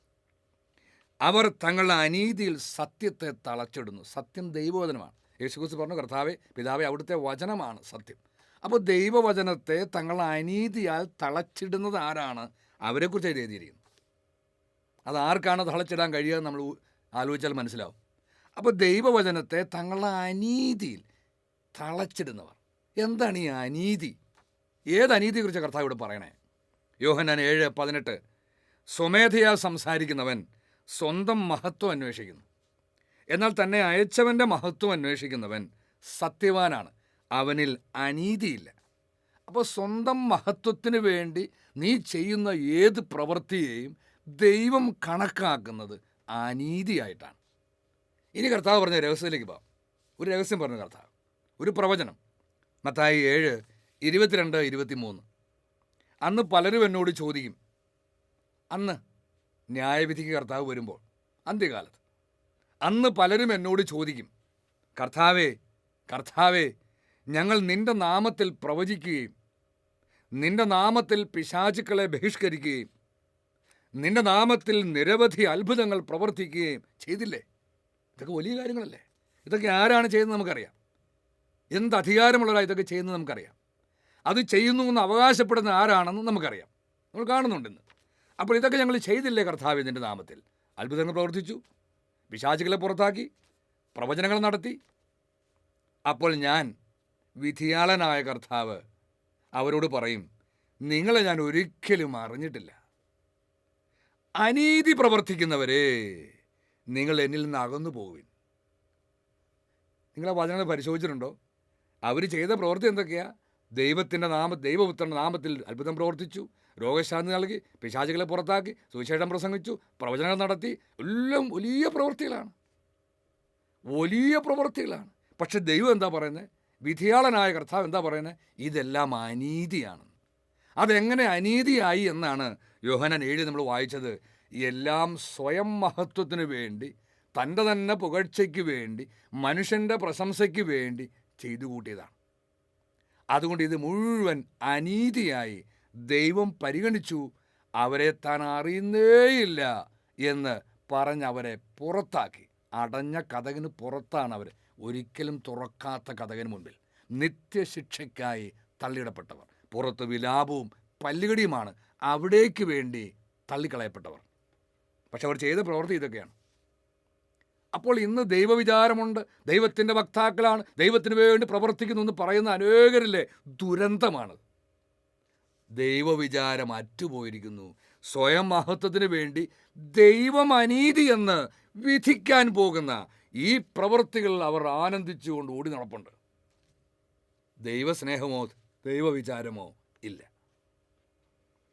യോഹന്നാൻ 5:44 പരസ്പരം മഹത്വം സ്വീകരിക്കുകയും ഏക ദൈവത്തിൽ നിന്ന് വരുന്ന മഹത്വം അന്വേഷിക്കാതിരിക്കുകയും ചെയ്യുന്ന നിങ്ങൾക്ക് എങ്ങനെ വിശ്വസിക്കാൻ കഴിയും? അപ്പോൾ ഇന്ന് ദൈവത്തെ വിചാരമുണ്ട്, ദൈവത്തെ സ്നേഹിക്കുന്നു എന്ന് പറയുന്നവരിലെ ഏറ്റവും വലിയ മറ്റൊരു ദുരന്തമാണ്, അവർ ദൈവത്തിൽ നിന്നുള്ള മഹത്വം എന്തെന്ന് അന്വേഷിക്കുന്ന പോലുമില്ല. ദൈവം നമുക്കായി ഒരുക്കി വെച്ചിരിക്കുന്ന മഹത്വം എന്ത്, അതെങ്ങനെയാണ് നമുക്ക് ലഭിക്കുക, അത് പരിശോധിക്കാതെ, അല്ലെങ്കിൽ അത് ദൈവം ഇപ്പോൾ പറയുമ്പോൾ അത് കേൾക്കാൻ പോലും ശ്രമിക്കാതെ ഈ ലോകത്തിലെ മഹത്വത്തിന് വേണ്ടി മാത്രം ജീവിക്കുന്നു. 2000 വർഷങ്ങൾക്ക് മുമ്പ് യേശുക്രിസ്തു കാണിച്ച അത്ഭുതങ്ങൾ കണ്ട് അവൻ്റെ വാക്കുകൾ കേട്ട് അനേകർ വിശ്വസിച്ചു. അന്നത്തെ പുരോഹിതരിൽ പോലും പലരും വിശ്വസിച്ചു. പക്ഷേ യോഹന്നാൻ്റെ സുവിശേഷം വായിച്ചാൽ കാണാം, ദൈവത്തിലുള്ള മഹത്വത്തെക്കാൾ അധികം അവർ മനുഷ്യൻ്റെ പ്രശംസ ആഗ്രഹിച്ചു. തങ്ങളെ അന്നത്തെ സെനഗോഗിൽ നിന്ന്, സഭയിൽ നിന്ന് പുറത്താക്കും, മനുഷ്യൻ്റെ മുമ്പിൽ നാണം കെടും, അതുകൊണ്ട് മനുഷ്യന് മുന്നിലെ മഹത്വം പോകാനും കളയാൻ വയ്യ. ഇത് ഭയന്ന് അവർ ആരും യേശുക്രിസ്തുവിൽ വിശ്വസിച്ചില്ല. ഇത് തന്നെയാണ് കർത്താവിൻ്റെ 2ാം വരവിലും. വീണ്ടും വരുന്ന ദൈവപുത്രനിൽ വിശ്വസിക്കുന്നവരെയും ലോകം വെറുക്കും, പീഡിപ്പിക്കും, നിന്ദിക്കും, പരിഹസിക്കും, തള്ളിക്കളയും. അപ്പോൾ ഈ അപമാനം സഹിക്കാൻ മനസ്സില്ലാത്തവൻ, ഈ ലോകത്തിലെ മഹത്വം വിട്ടുകളയാൻ മനസ്സില്ലാത്ത ആർക്കും വീണ്ടും വരുന്ന ദൈവപുത്രനിലും വിശ്വസിക്കാൻ കഴിയില്ല. ഇത് തന്നെയാണ് ഇപ്പോഴും സംഭവിച്ചുകൊണ്ടിരിക്കുന്നത്. ദൈവപുത്രൻ യേശുക്രിസ്തു വീണ്ടും ശരീരം ധരിച്ച് ഈ ഭൂമിയിൽ വന്നു എന്ന് 2005 മുതൽ ദൈവം അയച്ച ദൈവത്തിൻ്റെ പ്രവാചകൻ, സദ്വാർത്ത ദൂതൻ ഈ ലോകത്തോട് വിളംബരം ചെയ്തിട്ടും ഈ ലോകത്തിലെ മഹത്വം കളയാൻ മനസ്സില്ലാത്തവർക്ക് അത് സ്വീകരിക്കാൻ കഴിയുന്നില്ല. കാരണം അത് സ്വീകരിച്ചാൽ ലോകം തള്ളിക്കളയും, ലോകം പരിഹസിക്കും, നിന്ദിക്കും, പീഡിപ്പിക്കും. എൻ്റെ നാമനിമിത്തം നിങ്ങൾ സർവ്വരോലും ദ്വേഷിക്കപ്പെടും എന്ന് എഴുതപ്പെട്ടിരിക്കും. അപ്പോൾ പരസ്പര മഹത്വവും സ്വയം മഹത്വവും മാത്രം ലക്ഷ്യം വെച്ച് ജീവിക്കുന്ന ആരിലും ദൈവവിചാരമില്ല, ദൈവസ്നേഹവുമില്ല. അപ്പോൾ ദേശത്ത് ദൈവവിചാരം അറ്റുപോയി എന്ന് മറ്റെന്ത് തെളിവാണ് നമുക്ക് വേണ്ടത്? ഈ മഹത്വത്തിന് വേണ്ടിയാണ് ഇന്ന് മനുഷ്യൻ മുഴുവൻ ജീവിക്കുന്നതും പ്രവർത്തിക്കുന്നതും എല്ലാം. അവന് ഈ ഭൂമിയിൽ മഹത്വം വേണം, എല്ലാവരും മഹത്വപ്പെടുത്തണം, എല്ലാവരും നല്ലത് പറയണം. അപ്പോസ്തല പ്രവർത്തനങ്ങൾ 3:19 അതിനാൽ നിങ്ങളുടെ പാപങ്ങൾ മായ്ച്ചു കളയാൻ പശ്ചാത്തപിച്ച് ദൈവത്തിലേക്ക് തിരിയുവിൻ. ഇവിടെ ദൈവവിചാരമുണ്ട്, ദൈവത്തെ സ്നേഹിക്കുന്നു, ഞങ്ങൾ ദൈവഭക്തരാണ്, ഞങ്ങൾ ദൈവവിശ്വാസികളാണ് എന്ന് പറയുന്ന പലരും, വലിയൊരു ശതമാനവും തിരിഞ്ഞിരിക്കുന്ന മനുഷ്യരിലേക്കാണ്, മാനുഷിക അധികാരികളിലേക്ക്, മാനുഷിക സംവിധാനങ്ങളിലേക്ക്, ഈ ലോകത്തിലെ സഭാ സംവിധാനങ്ങളിലേക്ക്, മാനുഷിക ചട്ടക്കൂടുകളിലേക്ക്, മനുഷ്യരിലേക്കാണ് നോക്കിയിരിക്കുന്നത്, ദൈവത്തിലേക്കല്ല. അവർക്ക് ദൈവത്തിൻ്റെ വേദനയോ ദൈവത്തിൻ്റെ സന്തോഷമോ ദൈവത്തിൻ്റെ ഇഷ്ടമോ ദൈവത്തിൻ്റെ സ്വപ്നമോ ദൈവത്തിൻ്റെ പദ്ധതിയോ ഇതൊന്നുമല്ല പ്രധാനം. ഈ ലോകത്തിലെ മാനുഷിക സംവിധാനം പിടിച്ചു നിർത്തുക, അതിൻ്റെ നിലനിൽപ്പിന് വേണ്ടി പ്രവർത്തിക്കുക. പേര് ദൈവവിശ്വാസി എന്നാണ്, പക്ഷെ ജീവിക്കുന്ന മുഴുവൻ മാനുഷിക സംവിധാനങ്ങൾക്ക് വേണ്ടിയാണ്. മാനുഷികാധികാരികളിലേക്ക് മാത്രം നോക്കിയിരിക്കുന്നവർ ദൈവത്തിലേക്ക് തിരിഞ്ഞിട്ടില്ല. അതിനാദ്യം പശ്ചാത്തപിക്കണം. മനുഷ്യരെ വിട്ട് ദൈവത്തിലേക്ക് തിരിയണം. ദൈവത്തിലേക്ക് തിരിയാത്ത എന്നാൽ വിശ്വാസികളെന്ന് കാണപ്പെടുന്ന ആരിലും ദൈവവിചാരമില്ല. അത് അറ്റുപോയിരിക്കുന്നു. ഇന്നാർക്കും ദൈവത്തിൻ്റെ ചിന്തയോ വികാരമോ ഒന്നും അറിയാൻ താല്പര്യമില്ല. ദൈവത്തിന് വേദനിച്ചാലൊന്നും ഒരു വിഷമവുമില്ല. മനുഷ്യനെ വേദനിക്കരുത്. അങ്ങനെയായി മാറി. അവൾ മനുഷ്യരിലേക്കാണ് എല്ലാവരും തിരിഞ്ഞിരിക്കണേ. എന്നാൽ യേശുക്രിസ്തു അങ്ങനെ ആയിരുന്നില്ല. അവനെപ്പോഴും ദൈവസ്നേഹത്താൽ നിറഞ്ഞ് ദൈവപിതാവിൻ്റെ ഹൃദയാഭിലാഷങ്ങൾക്കൊത്ത് ദൈവത്തിന് സന്തോഷമോ ആനന്ദവും ഉണ്ടാകാൻ വേണ്ടി ദൈവത്തെ പ്രസാദിപ്പിക്കാൻ വേണ്ടി ജീവിച്ചു. അങ്ങനെയായിരുന്നു അവൻ്റെ അപ്പസ്തോലന്മാരെല്ലാം. അപ്പസ്തോല പ്രവർത്തനങ്ങൾ 4:18-20 അവരെ വിളിച്ച്, അന്നത്തെ പുരോഹിത പ്രമുഖന്മാർ ശിഷ്യന്മാരെ വിളിച്ച് യേശുവിൻ്റെ നാമത്തിൽ യാതൊന്നും സംസാരിക്കുകയോ പഠിപ്പിക്കുകയോ അരുതെന്ന് കൽപ്പിച്ചു. ഇത് കൽപ്പിച്ച അന്നത്തെ സഭാധികാരികളാണ്. അഭിഷിക്തരും ദൈവം വിലമതിച്ചവരാണ്. ദൈവത്തിൻ്റെ അധികാരമുണ്ട് എന്ന് അവകാശപ്പെട്ടവരാണ്. ദൈവത്തിന് വേണ്ടി സംസാരിക്കുന്നു എന്ന് അവകാശപ്പെട്ടവരാണ്. അവർ പറയുക ശിഷ്യന്മാരോട്, യേശുവിൻ്റെ നാമത്തിൽ സംസാരിച്ചു പോരുത്. അപ്പോൾ പത്രോസ് പറഞ്ഞ മറുപടി വളരെ പ്രസക്തമാണ്, അന്നത്തേക്കാൾ അധികം ഇന്ന്. പത്രോസും യോഹന്നാനും അവരോട് മറുപടി പറഞ്ഞു, ദൈവത്തെക്കാൾ ഉപരി നിങ്ങളെ അനുസരിക്കുന്നത് ദൈവസന്നിധിയിൽ ന്യായമാണോ? അവർ വിചാരണ ചെയ്തവരോടാണ് ചോദിക്കുന്നത്. വിചാരണ ചെയ്ത പുരോഹിത പ്രമുഖന്മാരോടാണ്. ദൈവത്തെക്കാൾ ഉപരി നിങ്ങളെ അനുസരിക്കുന്നത് ദൈവസന്നിധിയിൽ ന്യായമാണോ? അപ്പോൾ ദൈവസന്നിധിയിൽ ന്യായമായത് ചെയ്യണം. നിങ്ങൾ തന്നെ വിധിക്കുവിൻ. അതിന് ഉത്തരം പറയാൻ പറ്റില്ല. നിങ്ങൾ ദൈവത്തെക്കാൾ ഞങ്ങളെ അനുസരിക്കണമെന്ന് പറയാൻ പറ്റില്ലല്ലോ. അത് ഉള്ളിലുണ്ടെങ്കിലും അത് പറയാൻ പറ്റില്ലല്ലോ. പക്ഷേ ആഗ്രഹം അതാണ്, ഞങ്ങൾ പറയുന്നത് അനുസരിച്ചാൽ മതി, ദൈവമൊക്കെ വിട്ടേര്, ഞങ്ങളാണ് ദൈവത്തിന് പകരക്കാർ, ഞങ്ങൾ പറയുന്നത് കേൾക്കുക. അപ്പോൾ മനുഷ്യനേക്കാളധികം ദൈവത്തെയാണ് അനുസരിക്കേണ്ടത്. എന്നാൽ ഞങ്ങൾ കാണുകയും കേൾക്കുകയും ചെയ്ത കാര്യങ്ങളെക്കുറിച്ച് സംസാരിക്കാതിരിക്കാൻ ഞങ്ങൾക്ക് സാധ്യമല്ല. നിങ്ങൾ സംസാരിക്കരുതെന്ന് പറഞ്ഞാലും സംസാരിക്കാൻ കൽപ്പിച്ചത് ദൈവമായതിനാൽ സംസാരിച്ചിരിക്കും. ഇതാണ് അപ്പോസ്തലന്മാർ പറഞ്ഞത്. അപ്പോൾ ദൈവത്തെ അനുസരിക്കാൻ വേണ്ടി അന്നത്തെ സഭാധികാരികളെയും പുരോഹിതരെയും അപ്പോസ്തലന്മാർക്ക് എതിർക്കേണ്ടി വന്നു. പക്ഷെ അത് ജനത്തിന് ഉൾക്കൊള്ളാൻ കഴിഞ്ഞിട്ടില്ല. ഈ അധികാരികൾ ഉൾക്കൊള്ളാൻ കഴിയില്ല. അപ്പോൾ ഇന്ന് ആരുടെ ഇഷ്ടമാണ് മനുഷ്യൻ അന്വേഷിക്കണേ?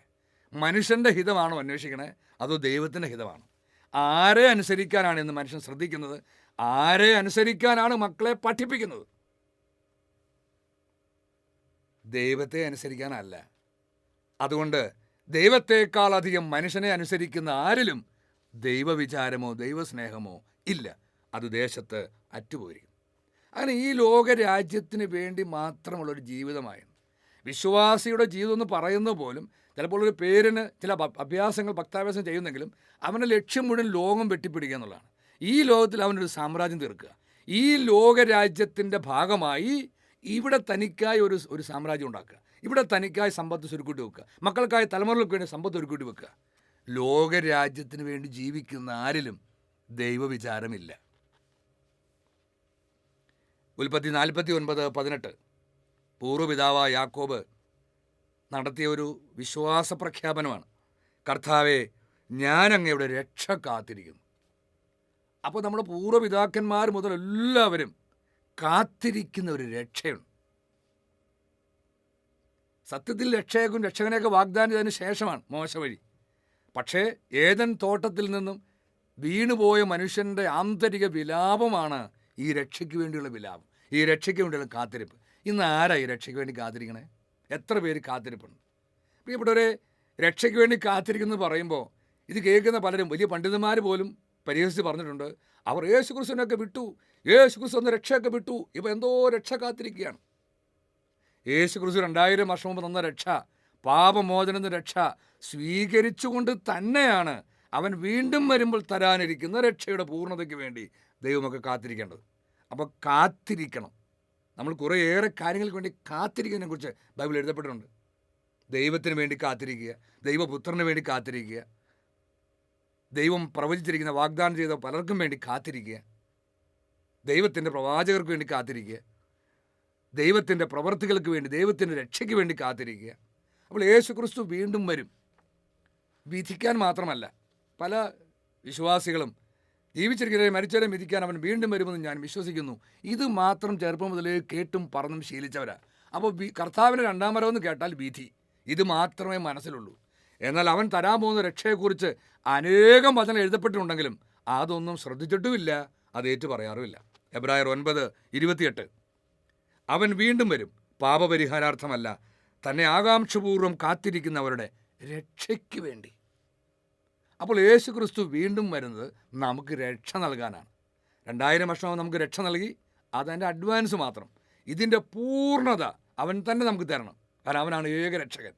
അങ്ങനെ രക്ഷ നൽകാൻ വേണ്ടി വീണ്ടും വരുന്ന ദൈവപുത്രൻ ആർക്കാണ് ഈ രക്ഷ കൊടുക്കുന്നത്? അവിടെ എഴുതിയിരിക്കുന്നത് അവനെ കാത്തിരിക്കുന്നവർക്ക് വേണ്ടി. അപ്പോൾ എവിടെയാണ് അവൻ വരുന്നത്? എങ്ങനെ കാത്തിരിക്കണം, എങ്ങനെ ഒരുങ്ങണം, ഇതെല്ലാം എഴുതപ്പെട്ടിട്ടുണ്ട്.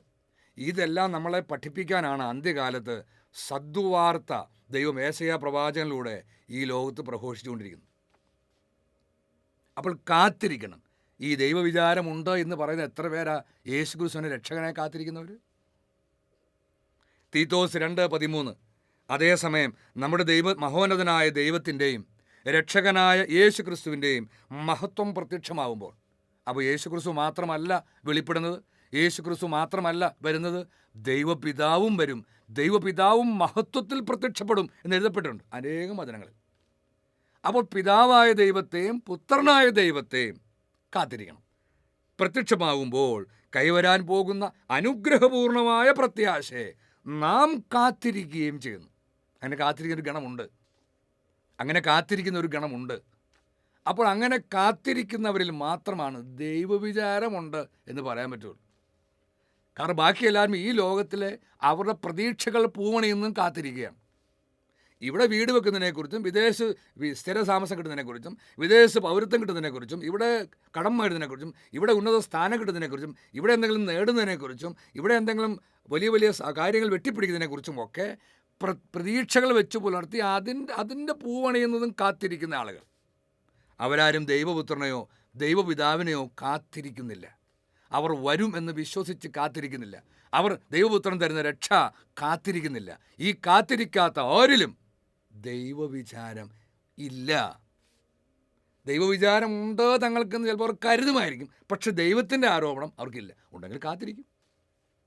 അപ്പോൾ ഈ രക്ഷ എന്താണെന്ന് വെളിപ്പെടുത്തുന്ന പോലും അന്ത്യകാലത്താണ്. ഈ രക്ഷ വെളിപ്പെടുത്തുന്നത് സദ്വാർത്തയിലൂടെയാണ്. ഈ അന്ത്യകാലത്താണ് ഈ രക്ഷ എന്തെന്ന് വെളിപ്പെടുത്തപ്പെട്ടത്. അവസാന കാലത്ത് വെളിപ്പെടുത്താനായി തയ്യാറാക്കിയിരിക്കുന്ന രക്ഷയെന്ന് അപ്പസ്തോല പ്രമുഖനായ പത്രോസിലൂടെ തന്നെ പരിശുദ്ധാത്മാവ് എഴുതി വെച്ചു. അങ്ങനെ രക്ഷയുണ്ട്. ആ രക്ഷ നൽകാനാണ് ദൈവപുത്രൻ വരുന്നത്. അപ്പോൾ അവനെ കാത്തിരിക്കുന്നവരാണ് ദൈവവിചാരമുള്ളവർ. പ്രിയപ്പെട്ടവരെ, ഇന്ന് ദൈവവിചാരമുണ്ടെന്ന് പറയുന്ന അനേകർക്ക് വന്നിരിക്കുന്ന ഒരു ദുരന്തമാണ് ദൈവത്തിൻ്റെ വചനത്തെയോ ദൈവത്തിൻ്റെ പ്രവൃത്തികളെയോ ദൈവം അയക്കുന്നവരെയോ വിവേചിച്ചറിയാൻ കഴിയുന്നില്ല. 2000 വർഷം മുമ്പ് അന്ന് ജീവിച്ച സഭാവിശ്വാസികൾ സ്നാപയോഹന്നാനെ ദൈവം അയച്ചാണെന്ന് വിവേചിച്ചറിഞ്ഞില്ല. ദൈവപുത്രൻ്റെ യേശു ക്രിസ്തുവിനെ വിവേചിച്ചറിഞ്ഞില്ല. അതിന് തടസ്സമായി നിന്നത് അന്നത്തെ പുരോഹിത പ്രമുഖന്മാരുടെ അധികാരികളുടെ പഠനങ്ങളും ശാസനകളും അവരുടെ അടിച്ചമർത്തലുമാണ്. രണ്ടാം വരവിലും അങ്ങനെ തന്നെയായിരിക്കും. പ്രിയപ്പെട്ടവരെ, അപ്പോൾ വിവേചിച്ചറിയണം. മാനുഷികമായ കാഴ്ചപ്പാടിലൂടെയോ ബുദ്ധിശക്തി കൊണ്ടോ യുക്തി വിചാരം കൊണ്ടോ ദൈവത്തിൻ്റെ വാക്കിനെ വിവേചിക്കാൻ പറ്റില്ല. ദൈവത്തിൽ നിന്നാണ് തിരിച്ചറിയില്ല. ദൈവത്തിൻ്റെ പ്രവൃത്തികളെ അറിയില്ല. 2000 വർഷം കർത്താവ് അന്നത്തെ പുരോഹിതന്മാരെ കുറ്റപ്പെടുന്നുണ്ട്, പരിസേരെയും സദുക്കാരെയും കുറ്റപ്പെടുന്നുണ്ട്. നിങ്ങൾ എന്നെ വിശ്വസിക്കുന്നില്ലെങ്കിലും എൻ്റെ പ്രവൃത്തികളിൽ വിശ്വസിക്കുവിൻ. എന്താ യേശുക്രിസ്തു പറയുന്നത്? നിങ്ങൾ എൻ്റെ പ്രവൃത്തികൾ കാണ്, അത് വിവേചിച്ചറിയ്, അത് പിതാവ് എന്നിൽ വസിച്ചുകൊണ്ട് ചെയ്യുന്നതാണ് നിങ്ങൾ തിരിച്ചറിയ്, എന്നിട്ട് ആ പ്രവൃത്തികളിൽ വിശ്വസിക്കുക. പ്രവൃത്തികളിലെങ്കിലും വിശ്വസിക്കുക. പക്ഷെ അതിനവർ കൂട്ടാക്കിയില്ല, അത് കഴിഞ്ഞില്ലത്. ഈ ദൈവത്തിൻ്റെ പ്രവൃത്തികളെ വിവേചിച്ചറിയാൻ അവർക്ക് മനസ്സുകൊണ്ടായിരുന്നില്ല, അതിന് കഴിവുമില്ല. ഇത് തന്നെയാണ് അന്ത്യകാലത്തെ ദുരന്തം. അപ്പോൾ ദൈവത്തിൻ്റെ വാക്കിനെ പ്രവൃത്തികളെ വിവേചിച്ചറിയണം. 1 കൊരിന്തോസ് 2:14 ലൗകിക മനുഷ്യന് ദൈവാത്മാവിൻ്റെ ദാനങ്ങൾ ഭോഷത്വമാകയാൽ അവനത് സ്വീകരിക്കുന്നില്ല. നമ്മൾ കുറച്ച് മുമ്പ് ഉണ്ട് ഫിലിപ്പിയർക്ക് ലേഖനത്തിൽ കുരിശിന് ശത്രുക്കളായി ജീവിക്കുന്നവർ എപ്പോഴും ലൗകികമായ ചിന്തകളും ജീവിക്കുന്നവരാ. ഭൗമികമായ കാര്യങ്ങൾ മാത്രമേ അവർ ചിന്തിക്കാൻ കഴിയുള്ളൂ. ഇവിടുത്തെ കാര്യങ്ങൾ, ഇവിടുത്തെ സുഖം, ഇവിടുത്തെ സമ്പത്ത്, ഇവിടുത്തെ മഹത്വം, ഇവിടുത്തെ ജീവിതം, ഇത് മാത്രം. അപ്പോൾ അവർക്ക് ദൈവാത്മാവിൻ്റെ ദാനങ്ങൾ ഭോഷത്വമാണ്. അതുകൊണ്ട് അവർ സ്വീകരിക്കുന്നില്ല. ഈ ദാനങ്ങൾ ആത്മീയമായി വിവേചിക്കപ്പെടേണ്ടവയാകയാൽ അവ ഗ്രഹിക്കാനും അവന് സാധിക്കുന്നില്ല. ഇതാണ് ദുരന്തം. അപ്പോൾ ദൈവീകമായതെല്ലാം ആ ദൈവത്തിൻ്റെ വചനമായാലും പ്രവൃത്തിയായാലും ദൈവം അയക്കുന്നവരായാലും തിരിച്ചറിയണം, വിവേചിച്ചറിയണം. ആ വിവേചിക്കാനുള്ള കഴിവില്ലാത്തവൻ എങ്ങനെ സ്വീകരിക്കാൻ കഴിയും? അപ്പോൾ ദൈവവിചാരമുണ്ട്, ഞങ്ങൾ ദൈവത്തിൻ്റെ ഭക്തരാണ് എന്ന് പറയുന്നവരിൽ പോലും ഈ വിവേചനത്തിൻ്റെ പ്രവൃത്തി കാണുന്നില്ല. അവർക്ക് വിവേചിക്കാൻ കഴിയുന്നില്ല. ദൈവത്തിൻ്റെ പ്രവൃത്തികളെ വിവേചിച്ചറിയാൻ കഴിയുന്നില്ല. അതുകൊണ്ട് സ്വീകരിക്കാൻ കഴിയുന്നില്ല, തള്ളിക്കളയുന്നു. അവർ മാനുഷിക കാഴ്ചപ്പാട് എല്ലാത്തിനും കണ്ടു. ദൈവപുത്രനെ അവർ മാനുഷികമായി കണ്ടെന്താ പറഞ്ഞേ? ഹേ, ഇവന് നസ്രത്തിൽ നിന്ന് വന്ന ആശാരി ജോസഫിൻ്റെ മകൻ മരപ്പണിക്കാരൻ യേശു അല്ലേ? അവരുടെ മാനുഷിക കാഴ്ചപ്പാട് അത്രയേ അവൾ കാണാൻ കഴിഞ്ഞുള്ളൂ. അതിനപ്പുറത്തേക്ക് ഒന്നും വിവേചിച്ചറിയാൻ കഴിയാത്ത വിധം അവരുടെ കണ്ണുകൾ അന്ധമാക്കപ്പെട്ടിരുന്നു. ഇത് തന്നെയാണ് രണ്ടാം വരവിലും. അപ്പോൾ ഇന്ന് വിവേചിച്ചറിയാൻ കഴിയാത്ത ആരിലും യഥാർത്ഥത്തിൽ ദൈവവിചാരമുണ്ട് എന്ന് ദൈവം പറയില്ല. ദൈവവിചാരമില്ലാത്തതുകൊണ്ട് തന്നെയാണ് അവർ അന്വേഷിക്കാത്തതും. ഓരോരുത്തർ അവരവരുടെ വിചാരം മാത്രമേ ഉള്ളൂ. മത്തായി 15:7-9 കപടനാട്യക്കാരെ, യേശയ്യ നിങ്ങളെപ്പറ്റി ശരിയായി തന്നെ പ്രവചിച്ചു. ആരെപ്പറ്റി? അന്ത്യകാലം ജീവിച്ചിരിക്കുന്നവരെക്കുറിച്ച്.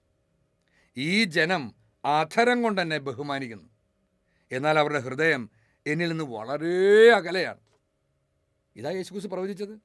അധർമ്മം വർദ്ധിക്കുന്നതിനാൽ പലരുടെയും സ്നേഹം തണുത്തുറഞ്ഞു പോകും. ഇതാണ് പ്രവാചകൻ പറഞ്ഞത്. ദേശത്ത് ദൈവവിചാരം അറ്റുപോയിരിക്കുന്നു. വാക്കുകൊണ്ട് ഭയങ്കര സ്നേഹം, നല്ല കാപട്യം, ഹൃദയത്തിലൊന്നുമില്ല. ഹൃദയം ദൈവത്തിൽ നിന്ന് വളരെ അകലെയാണ്. അവർ മാനുഷിക നിയമങ്ങൾ പ്രമാണങ്ങളായി പഠിപ്പിച്ചുകൊണ്ട് വ്യർത്ഥമായി എന്നെ ആരാധിക്കും. പ്രിയപ്പെട്ടവരെ, ഈ ദേശത്ത് ദൈവവിചാരം അറ്റുപോയി എന്നതിൻ്റെ അടുത്തൊരു വലിയ തെളിവാണ്. ഇവിടെ ദൈവത്തെ ആത്യന്തിക സത്യമായി, ദൈവത്തെ ആത്യന്തിക ആനന്ദമായി, ദൈവത്തെ ആത്യന്തിക മൂല്യമായി കണക്കാക്കാതെ ദൈവത്തെ മാറ്റി പകരം മനുഷ്യനെ അവിടെ വെച്ചു.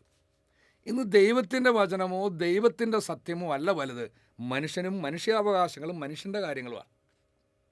അപ്പം മനുഷ്യനെ കൊണ്ട് ദൈവത്തെ മാറ്റി മനുഷ്യനെ വെച്ച് മനുഷ്യത്വത്തെ അല്ലെങ്കിൽ മനുഷ്യനെ ആത്യന്തികമായി വെച്ചേക്കും. അതുകൊണ്ട് എന്ത് പറ്റി? അനേകം തിന്മകളെ നന്മകളായി ചിത്രീകരിക്കുന്നു.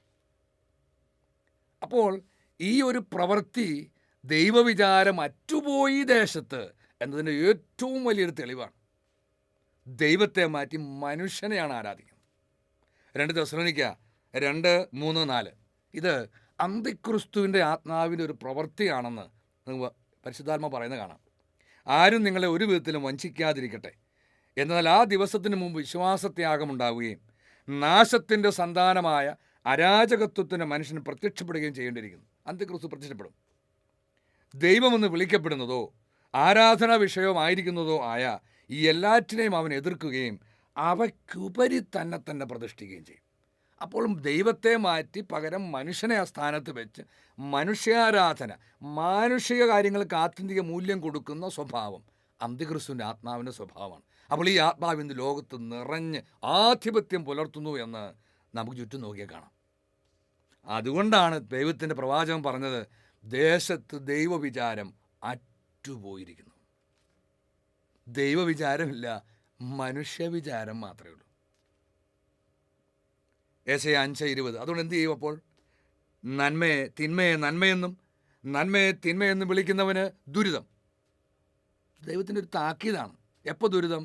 ദൈവം പ്രവർത്തിക്കുന്ന സമയത്ത്, ക്രോധത്തിൻ്റെ നാളുകളിൽ. പ്രകാശത്തെ അന്ധകാരമെന്നും അന്ധകാരത്തെ പ്രകാശമെന്നും ഗണിക്കുന്നവന് ദുരിതം. എന്താണ് ഗണിക്കാൻ കാരണം? അവന് വിവേചിക്കാൻ കഴിയുന്നില്ല. അവൻ ദൈവത്തെ മാറ്റി മനുഷ്യനെ വെച്ചേക്കുന്നത്. അപ്പോൾ മനുഷ്യത്വത്തെ അല്ലെങ്കിൽ മാനുഷികതയെ ആത്യന്തിക സത്യമായി ഗണിച്ച് അതിനു വേണ്ടി സംസാരിക്കുകയും ചിന്തിക്കുകയും പ്രവർത്തിക്കുകയും ചെയ്യുന്നവർ ദൈവം തിന്മയെന്ന് പറയുന്ന പലതും നന്മയായിട്ട് കാണും, ദൈവം നന്മയെന്ന് പറയുന്ന കാണും തിന്മയായിട്ട് എടുക്കും. അപ്പോൾ അവർക്ക് ദുരിതം എന്ന കർത്താവ് പറഞ്ഞു. മധുരത്തെ കയ്പായും കയ്പിനെ മധുരമായും കരുതുന്നവർക്ക് ദുരിതം. എന്താണ് ദുരിതം? എന്താണ് ശിക്ഷ വരാൻ പോകുന്നത്? താഴോട്ട് വായിച്ചാൽ കാണാം. 24-ാമത്തെ വചനം വായിച്ചാൽ കാണാം. അപ്പോൾ ദൈവത്തെ മാറ്റിവെച്ചപ്പോഴുണ്ടായ ദുരന്തമാണ് തിന്മയെ നന്മയെന്നും നന്മയെ തിന്മയെന്നും ഗണിച്ച് പെരുമാറേണ്ടി വന്ന അവസ്ഥ. അത് ദേശത്ത് ദൈവവിചാരം അറ്റുപോയി എന്ന് തെളിയിക്കുന്നു. ജെറമ്യാ 23:17-20. കർത്താവിൻ്റെ വാക്കിനെ പുച്ഛിച്ചു തള്ളുന്നവരോട് നിങ്ങൾക്കെല്ലാം നന്മയായിരിക്കുമെന്ന് അവർ നിരന്തരം പറയുന്നു. വായിച്ചങ്ങനെ ആരെക്കുറിച്ചാണ് പറഞ്ഞ് എഴുതി വെച്ചിട്ടുണ്ട്, വ്യക്തമാണ്. തങ്ങളുടെ തന്നെ മനോഗതങ്ങളെ മർക്കടമുഷ്ടിയോടെ പിന്തുടരുന്നവരോട്, എന്താ, തങ്ങളുടെ തന്നെ മനോഗതങ്ങളെ മർക്കടമുഷ്ടിയോടെ പിന്തുടരുന്നവരോട് നിങ്ങൾക്ക് യാതൊരു തിന്മയും വരികയില്ല എന്നവർ പറയുന്നു. നിങ്ങൾ നിങ്ങളുടെ ഹൃദയത്തിന് ഇഷ്ടമനുസരിച്ച് ചെയ്തോ, നിങ്ങൾക്ക് ഒരു കുഴപ്പവും വരില്ല, കർത്താവ് സ്നേഹമാണ്, അങ്ങനെ അവർ പറയുന്നു. അവരിൽ ആരാണ് കർത്താവിനെ കാണാനും അവിടുത്തെ വചനം ശ്രവിക്കാനുമായി നിന്നിട്ടുള്ളത്, അവിടുത്തെ സന്നിധിയിൽ നിന്നിട്ടുള്ളത്? അവിടുത്തെ വചനം കേൾക്കുകയോ ശ്രദ്ധിക്കുകയോ ചെയ്തിട്ടുള്ളത് ആരാണ്? ആരുമില്ലെന്ന്. ഇങ്ങനെ പഠിപ്പിക്കുകയും ഉപദേശം കൊടുക്കുകയും ചെയ്യുന്ന ആരും കർത്താവിൻ്റെ സന്നിധിയിൽ നിൽക്കുകയോ അടുത്തു വന്ന് കർത്താവിൻ്റെ വചനം കേൾക്കുകയോ ശ്രദ്ധിക്കുകയോ ചെയ്തിട്ടില്ല. അവരിൽ ദൈവവചനമേയില്ല. മനുഷ്യൻ്റെ വാക്കുകളുണ്ട്, മാനുഷിക തത്വശാസ്ത്രങ്ങളുണ്ട്, ദൈവത്തിൻ്റെ ഇല്ല. ഇതാ കർത്താവിൻ്റെ കൊടുങ്കാറ്റ് ഉഗ്രമായ ചുഴലിക്കാറ്റായി ക്രോധം പുറപ്പെട്ടിരിക്കുന്നു. എപ്പോൾ? നമ്മൾ കണ്ടു, അന്ത്യകാലത്ത്. ദുഷ്ടന്മാരുടെ തലയിൽ അത് ആഞ്ഞടിക്കും. കർത്താവിൻ്റെ ഹിതം പൂർണ്ണമായി നിറവേറ്റുന്നതുവരെ അവിടുത്തെ കോപം ശമിക്കുകയില്ല. സമയമാകുമ്പോൾ അത് നിങ്ങൾ മനസ്സിലാക്കും. എത്ര കൃത്യമായിട്ടാണ് ദൈവം എഴുതി വച്ചിരിക്കണേ. സമയമാകുമ്പോൾ നിങ്ങൾ മനസ്സിലാക്കും.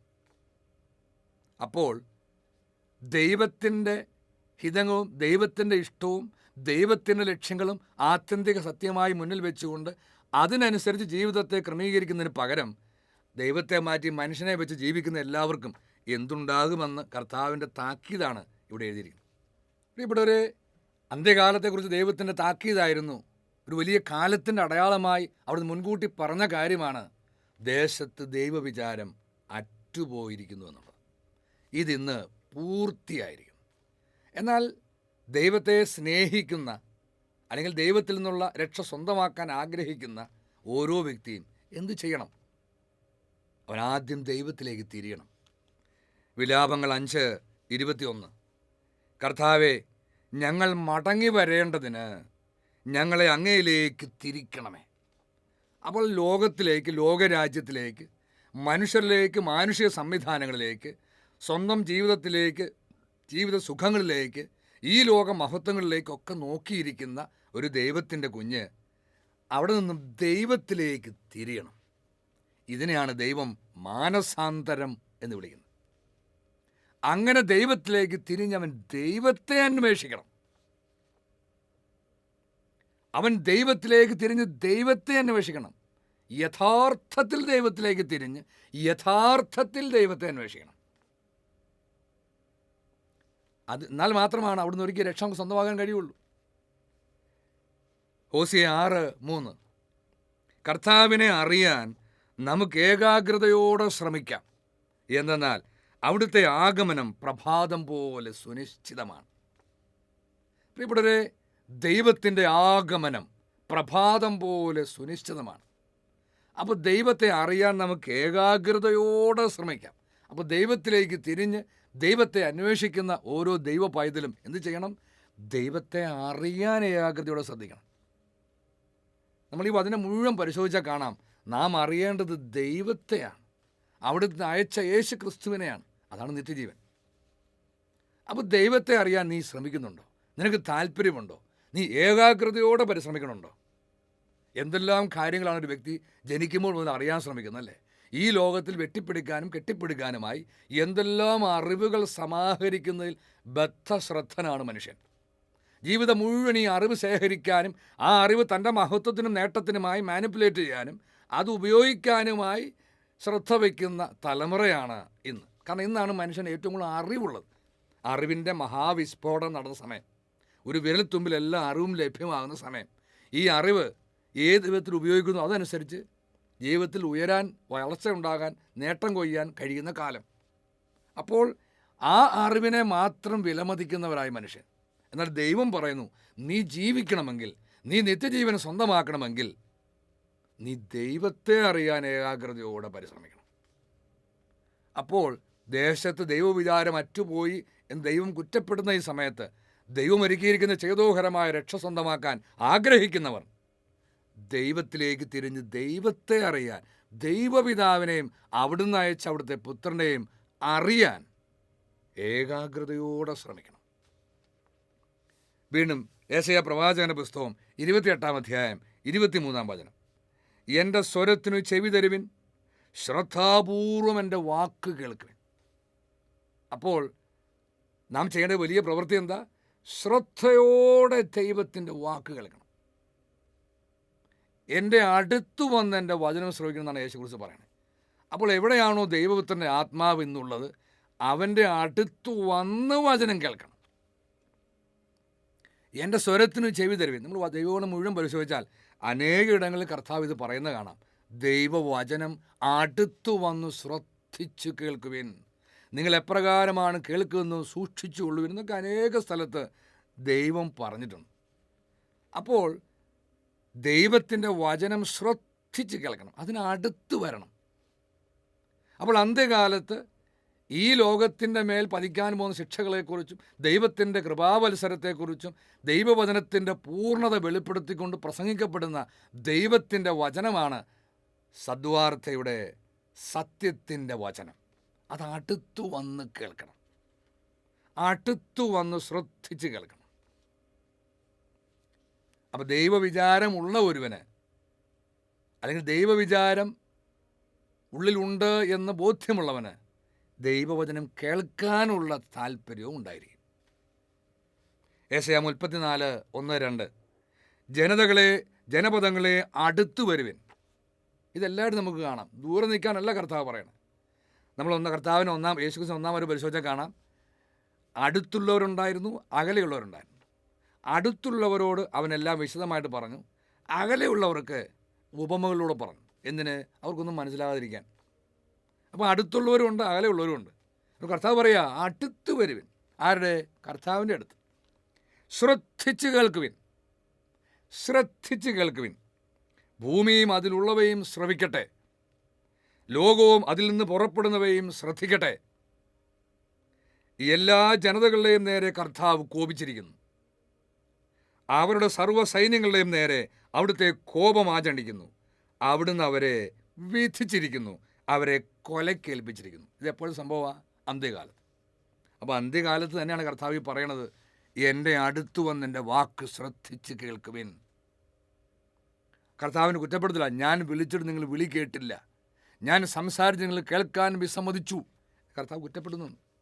അപ്പോൾ ഇന്ന് മനുഷ്യന് ദൈവത്തിൻ്റെ വചനം കേൾക്കാൻ താല്പര്യമേ ഇല്ല.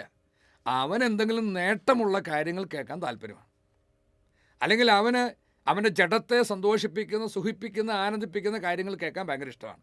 കേൾവിക്കിമ്പമുള്ളവയിൽ ആവേശം കൊള്ളുന്നവരായിരിക്കും അന്ത്യകാലത്തെ ജനങ്ങളെന്ന് അപ്പോസ്തലന്മാർ വഴി അത് പഠിപ്പിച്ചിട്ടുണ്ട്, എഴുതി വെക്കപ്പെട്ടിട്ടുണ്ട്.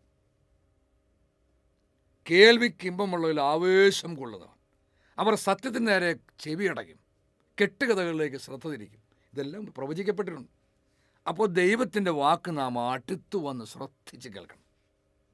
ഹെബ്രായർ 3:15 ഇപ്രകാരം പറയപ്പെട്ടിരിക്കുന്നു, ഇന്ന് നിങ്ങൾ അവൻ്റെ സ്വരം ശ്രവിക്കുമ്പോൾ എതിർപ്പിൻ്റെ കാലത്തെന്നതുപോലെ നിങ്ങളുടെ ഹൃദയം കഠിനമാക്കരുത്.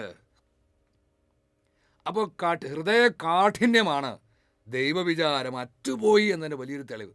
ഈ ഹൃദയ കാഠിന്യത്തോടെയാണ് ഇന്ന് മനുഷ്യൻ ദൈവത്തിൻ്റെ വാക്ക് കേൾക്കുന്നത് തന്നെ. അതിന് കർത്താവ് പറയുക, ദൈവത്തിൻ്റെ പരിശുദ്ധാത്മാവ് പറയുക, ഇന്ന് നിങ്ങൾ അവൻ്റെ സ്വരം ശ്രവിക്കുമ്പോൾ എതിർപ്പിൻ്റെ കാലത്തെന്ന പോലെ ഹൃദയം കഠിനമാക്കരുത്. അപ്പോൾ ദൈവത്തിൽ നിന്നുള്ള രക്ഷ സ്വന്തമാക്കാൻ നാം ചെയ്യേണ്ട കാര്യങ്ങളാണിത്. പ്രിയപ്പെട്ടവരെ, അതുകൊണ്ട് വളരെ ശ്രദ്ധയോടെ നാം കാലത്തെ വിവേചിച്ചറിഞ്ഞ്, ദൈവത്തിൻ്റെ പ്രവൃത്തികളെ വിവേചിച്ചറിഞ്ഞ്, ദൈവത്തിൻ്റെ വാക്ക് ശ്രദ്ധിച്ച് കേട്ട് ദൈവമൊരുക്കിയിരിക്കുന്ന രക്ഷ സ്വന്തമാക്കാൻ ശ്രമിക്കണം. റോമ 13:11 ഇതെല്ലാം ചെയ്യുന്നത് കാലത്തിൻ്റെ പ്രത്യേകത അറിഞ്ഞുകൊണ്ട് വേണം. പക്ഷെ അതിനൊന്നും ആർക്കൊന്നും സമയവുമില്ല, താല്പര്യവുമില്ല. ഞാൻ ജീവിക്കുന്ന ഏത് കാലത്താണ്? ഈ കാലത്ത് ദൈവം എന്താണ് എന്നോട് പറയുന്നത്? എന്താണ് ദൈവം ചെയ്യുന്നത്? ദൈവം ചെയ്യുന്ന പ്രവൃത്തികൾ എന്താണ്? ദൈവപുത്രൻ ചെയ്യുന്ന പ്രവൃത്തികൾ എന്തെല്ലാമാണ്? ഏതെല്ലാം കാര്യങ്ങളാണ് ദൈവം എനിക്ക് വേണ്ടി ഒരുക്കുന്നത്? ഇത് തിരിച്ചറിയണം, വിവേചിച്ചറിയണം, കാലത്തിൻ്റെ പ്രത്യേകത അറിയണം. നിദ്ര വിട്ട് ഉണരേണ്ട മണിക്കൂറാണല്ലോ ഇത്. എന്നാൽ രക്ഷ നമ്മൾ ആരും പ്രതീക്ഷിച്ചിരുന്നാൽ ഇപ്പോൾ കൂടുതൽ അടുത്തെത്തിയിരിക്കുന്നു. യേശുക്രിസ്തു വീണ്ടും വരുമ്പോൾ തരുന്ന രക്ഷ. അതുകൊണ്ട് ദേശത്ത് ദൈവവിചാരം അറ്റുപോയി എന്ന് ദൈവം കുറ്റപ്പെടുത്തുമ്പോൾ ദൈവത്തിൻ്റെ മക്കൾ, രക്ഷ സ്വന്തമാക്കാൻ ദൈവം ആദിയിലെ തെരഞ്ഞെടുത്ത ദൈവത്തിൻ്റെ മക്കൾ ദൈവത്തിലേക്ക് തിരിഞ്ഞ് അവിടുത്തെ പൂർണ്ണ ഹൃദയത്തോടെ അന്വേഷിച്ച് അവിടുത്തെ അറിയാൻ ഏകാഗ്രതയോടെ ശ്രമിച്ച് അവിടുത്തെ സ്നേഹിച്ച് അനുസരിക്കണം. സഫാനിയ 2:1-3. ലജ്ജയില്ലാത്ത ജനതയെ, പറന്നു പോകുന്ന പതിര് പോലെ നിങ്ങളെ ഓടിച്ചു കളയുന്നതിന് മുൻപ്. ശ്രദ്ധിച്ച് കേൾക്കണം, എന്നാൽ ഇന്നത്തെ കുറിച്ച് എഴുതപ്പെട്ട വചനമാണ്. ഈ കാലത്ത് ജീവിച്ചിരിക്കുന്ന നമ്മളോട് പറഞ്ഞിരിക്കുന്ന വചനമാണ്. ലജ്ജയില്ലാത്ത ജനതയെ, പറന്നു പോകുന്ന പതിര് പോലെ നിങ്ങളെ ഓടിച്ചു കളയുന്നതിന് മുൻപ്, കർത്താവിൻ്റെ ഉഗ്ര കോപം നിങ്ങളുടെ മേൽ പതിക്കുന്നതിന് മുമ്പ്. കർത്താവിൻ്റെ ക്രോധത്തിൻ്റെ ദിനം വരാൻ പോകുന്നു. കർത്താവിൻ്റെ ക്രോധത്തിൻ്റെ ദിനം നിങ്ങളുടെ മേൽ വരുന്നതിന് മുൻപ് ഒരുമിച്ച് കൂടുവിൻ. എങ്ങനെ ഒരുമിച്ച് കൂടുന്നത്? ദൈവപുത്രൻ്റെ സ്വരം ശ്രവിച്ച്, സദ്വാർത്ത ശ്രവിച്ച് ഒരുമിച്ച് കൂടുവിൻ.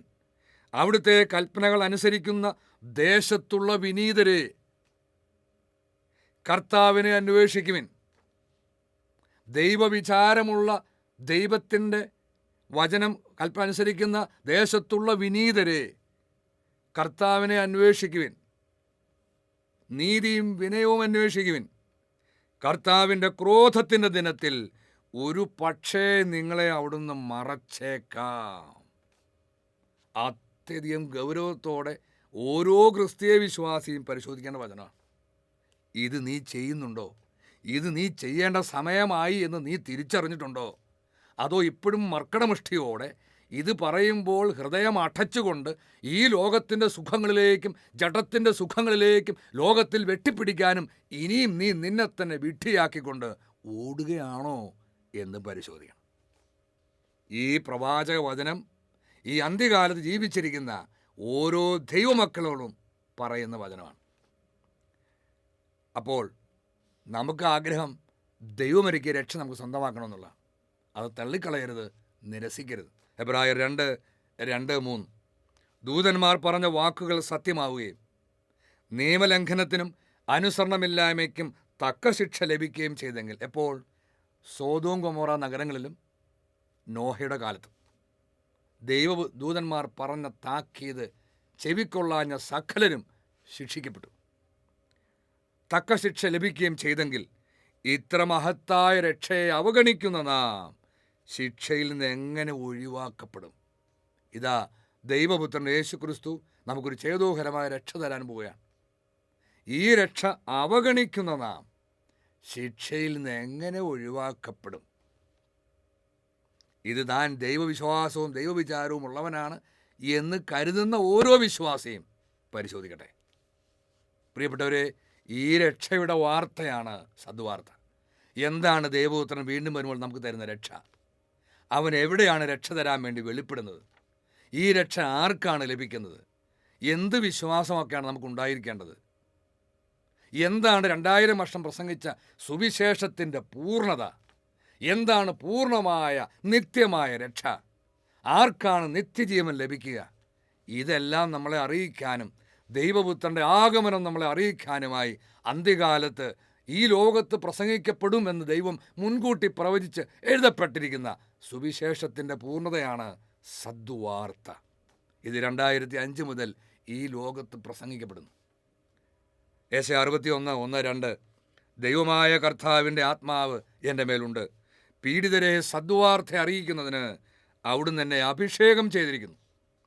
ഹൃദയം തകർന്നവരെ ആശ്വസിപ്പിക്കാനും തടവുകാർക്ക് മോചനവും ബന്ധിതർക്ക് സ്വാതന്ത്ര്യവും പ്രഖ്യാപിക്കാനും കർത്താവിൻ്റെ കൃപാവത്സരവും നമ്മുടെ ദൈവത്തിൻ്റെ പ്രതികാര ദിനവും പ്രഘോഷിക്കാനും വിലപിക്കുന്നവർക്ക് സമാശ്വാസം നൽകാനും അവിടുന്ന് എന്നെ അയച്ചിരിക്കുന്നു. ഈ വചനം പൂർത്തിയാക്കിക്കൊണ്ട് ദൈവം തൻ്റെ പ്രവാചകനെ, സദ്വാർത്ത ദൂതനെ നമ്മുടെ അടുത്തേക്ക് അയച്ചു. അവൻ നമ്മളെ അറിയിച്ചു, ഇതാ 2000 വർഷങ്ങൾക്ക് മുമ്പ് ഈ ഭൂമിയിൽ വന്ന് ദൈവരാജ്യം പ്രസംഗിച്ച് കുരിശിൽ മരിച്ച് പുനരുത്ഥാനം ചെയ്ത് സ്വർഗാരോഹണം ചെയ്ത ദൈവത്തിൻ്റെ ഏകജാതൻ ഏകരക്ഷകൻ യേശു ക്രിസ്തു ശരീരം ധരിച്ച് വീണ്ടും ഈ ഭൂമിയിൽ നിത്യരക്ഷ നൽകാൻ ഇമ്മാനുവേൽ നാമത്തിൽ വന്നിരിക്കുന്നു. ഇതാ അവൻ രക്ഷ നൽകാൻ വേണ്ടി വെളിപ്പെടാൻ പോകുന്നു. ഇതാ ദൈവനീതി പൂർത്തിയാക്കിക്കൊണ്ട് അവൻ ദൈവത്തിൻ്റെ ക്രോധവും നടപ്പിലാക്കാൻ പോകുന്നു. രക്ഷയും ശിക്ഷയും പ്രഘോഷിക്കപ്പെടുന്നു. അതുകൊണ്ട് ഈ അന്ത്യകാലത്ത് ദൈവത്തിൻ്റെ ആരോപണം, ദേശത്ത് ദൈവവിചാരം അറ്റുപോയിരിക്കുന്നു എന്ന ആരോപണം ഇപ്പോൾ യാഥാർത്ഥ്യമായിരിക്കുന്നു എന്ന് കണ്ട് നിത്യരക്ഷ ആഗ്രഹിക്കുന്ന ദൈവമക്കൾ ദൈവത്തിലേക്ക് തിരിയട്ടെ. ദൈവവചനം അടുത്തു വന്ന് ശ്രദ്ധയോടെ കേൾക്കട്ടെ.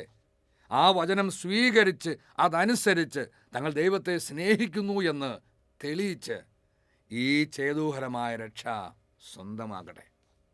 അതിനുവേണ്ടി ഇന്ന് ദൈവം നമുക്ക് തന്നിരിക്കുന്ന അവസരം നമുക്ക് ഉപയോഗിക്കാം.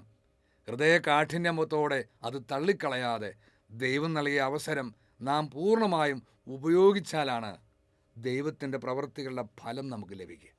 അത് ചെയ്യാൻ ഓരോ ദൈവമക്കളെയും ഓരോ ദൈവ പൈതലിനെയും കർത്താവ് കരുണയോടെ തന്നിലേക്ക് തിരിക്കുകയും തന്നിലേക്ക് ആകർഷിക്കുകയും ചെയ്യട്ടെ എന്ന്, തൻ്റെ വചനം ശ്രവിക്കാൻ അവർ ഹൃദയം തുറന്നു കൊടുക്കട്ടെ എന്ന് പ്രാർത്ഥിക്കുന്നു. അവിടുത്തെ അതിപരിശുദ്ധമായ നാമത്തിന് എല്ലാ മഹത്വവും സ്തുതിയും എന്നും എന്നേക്കും ഉണ്ടായിരിക്കട്ടെ. ആമേൻ.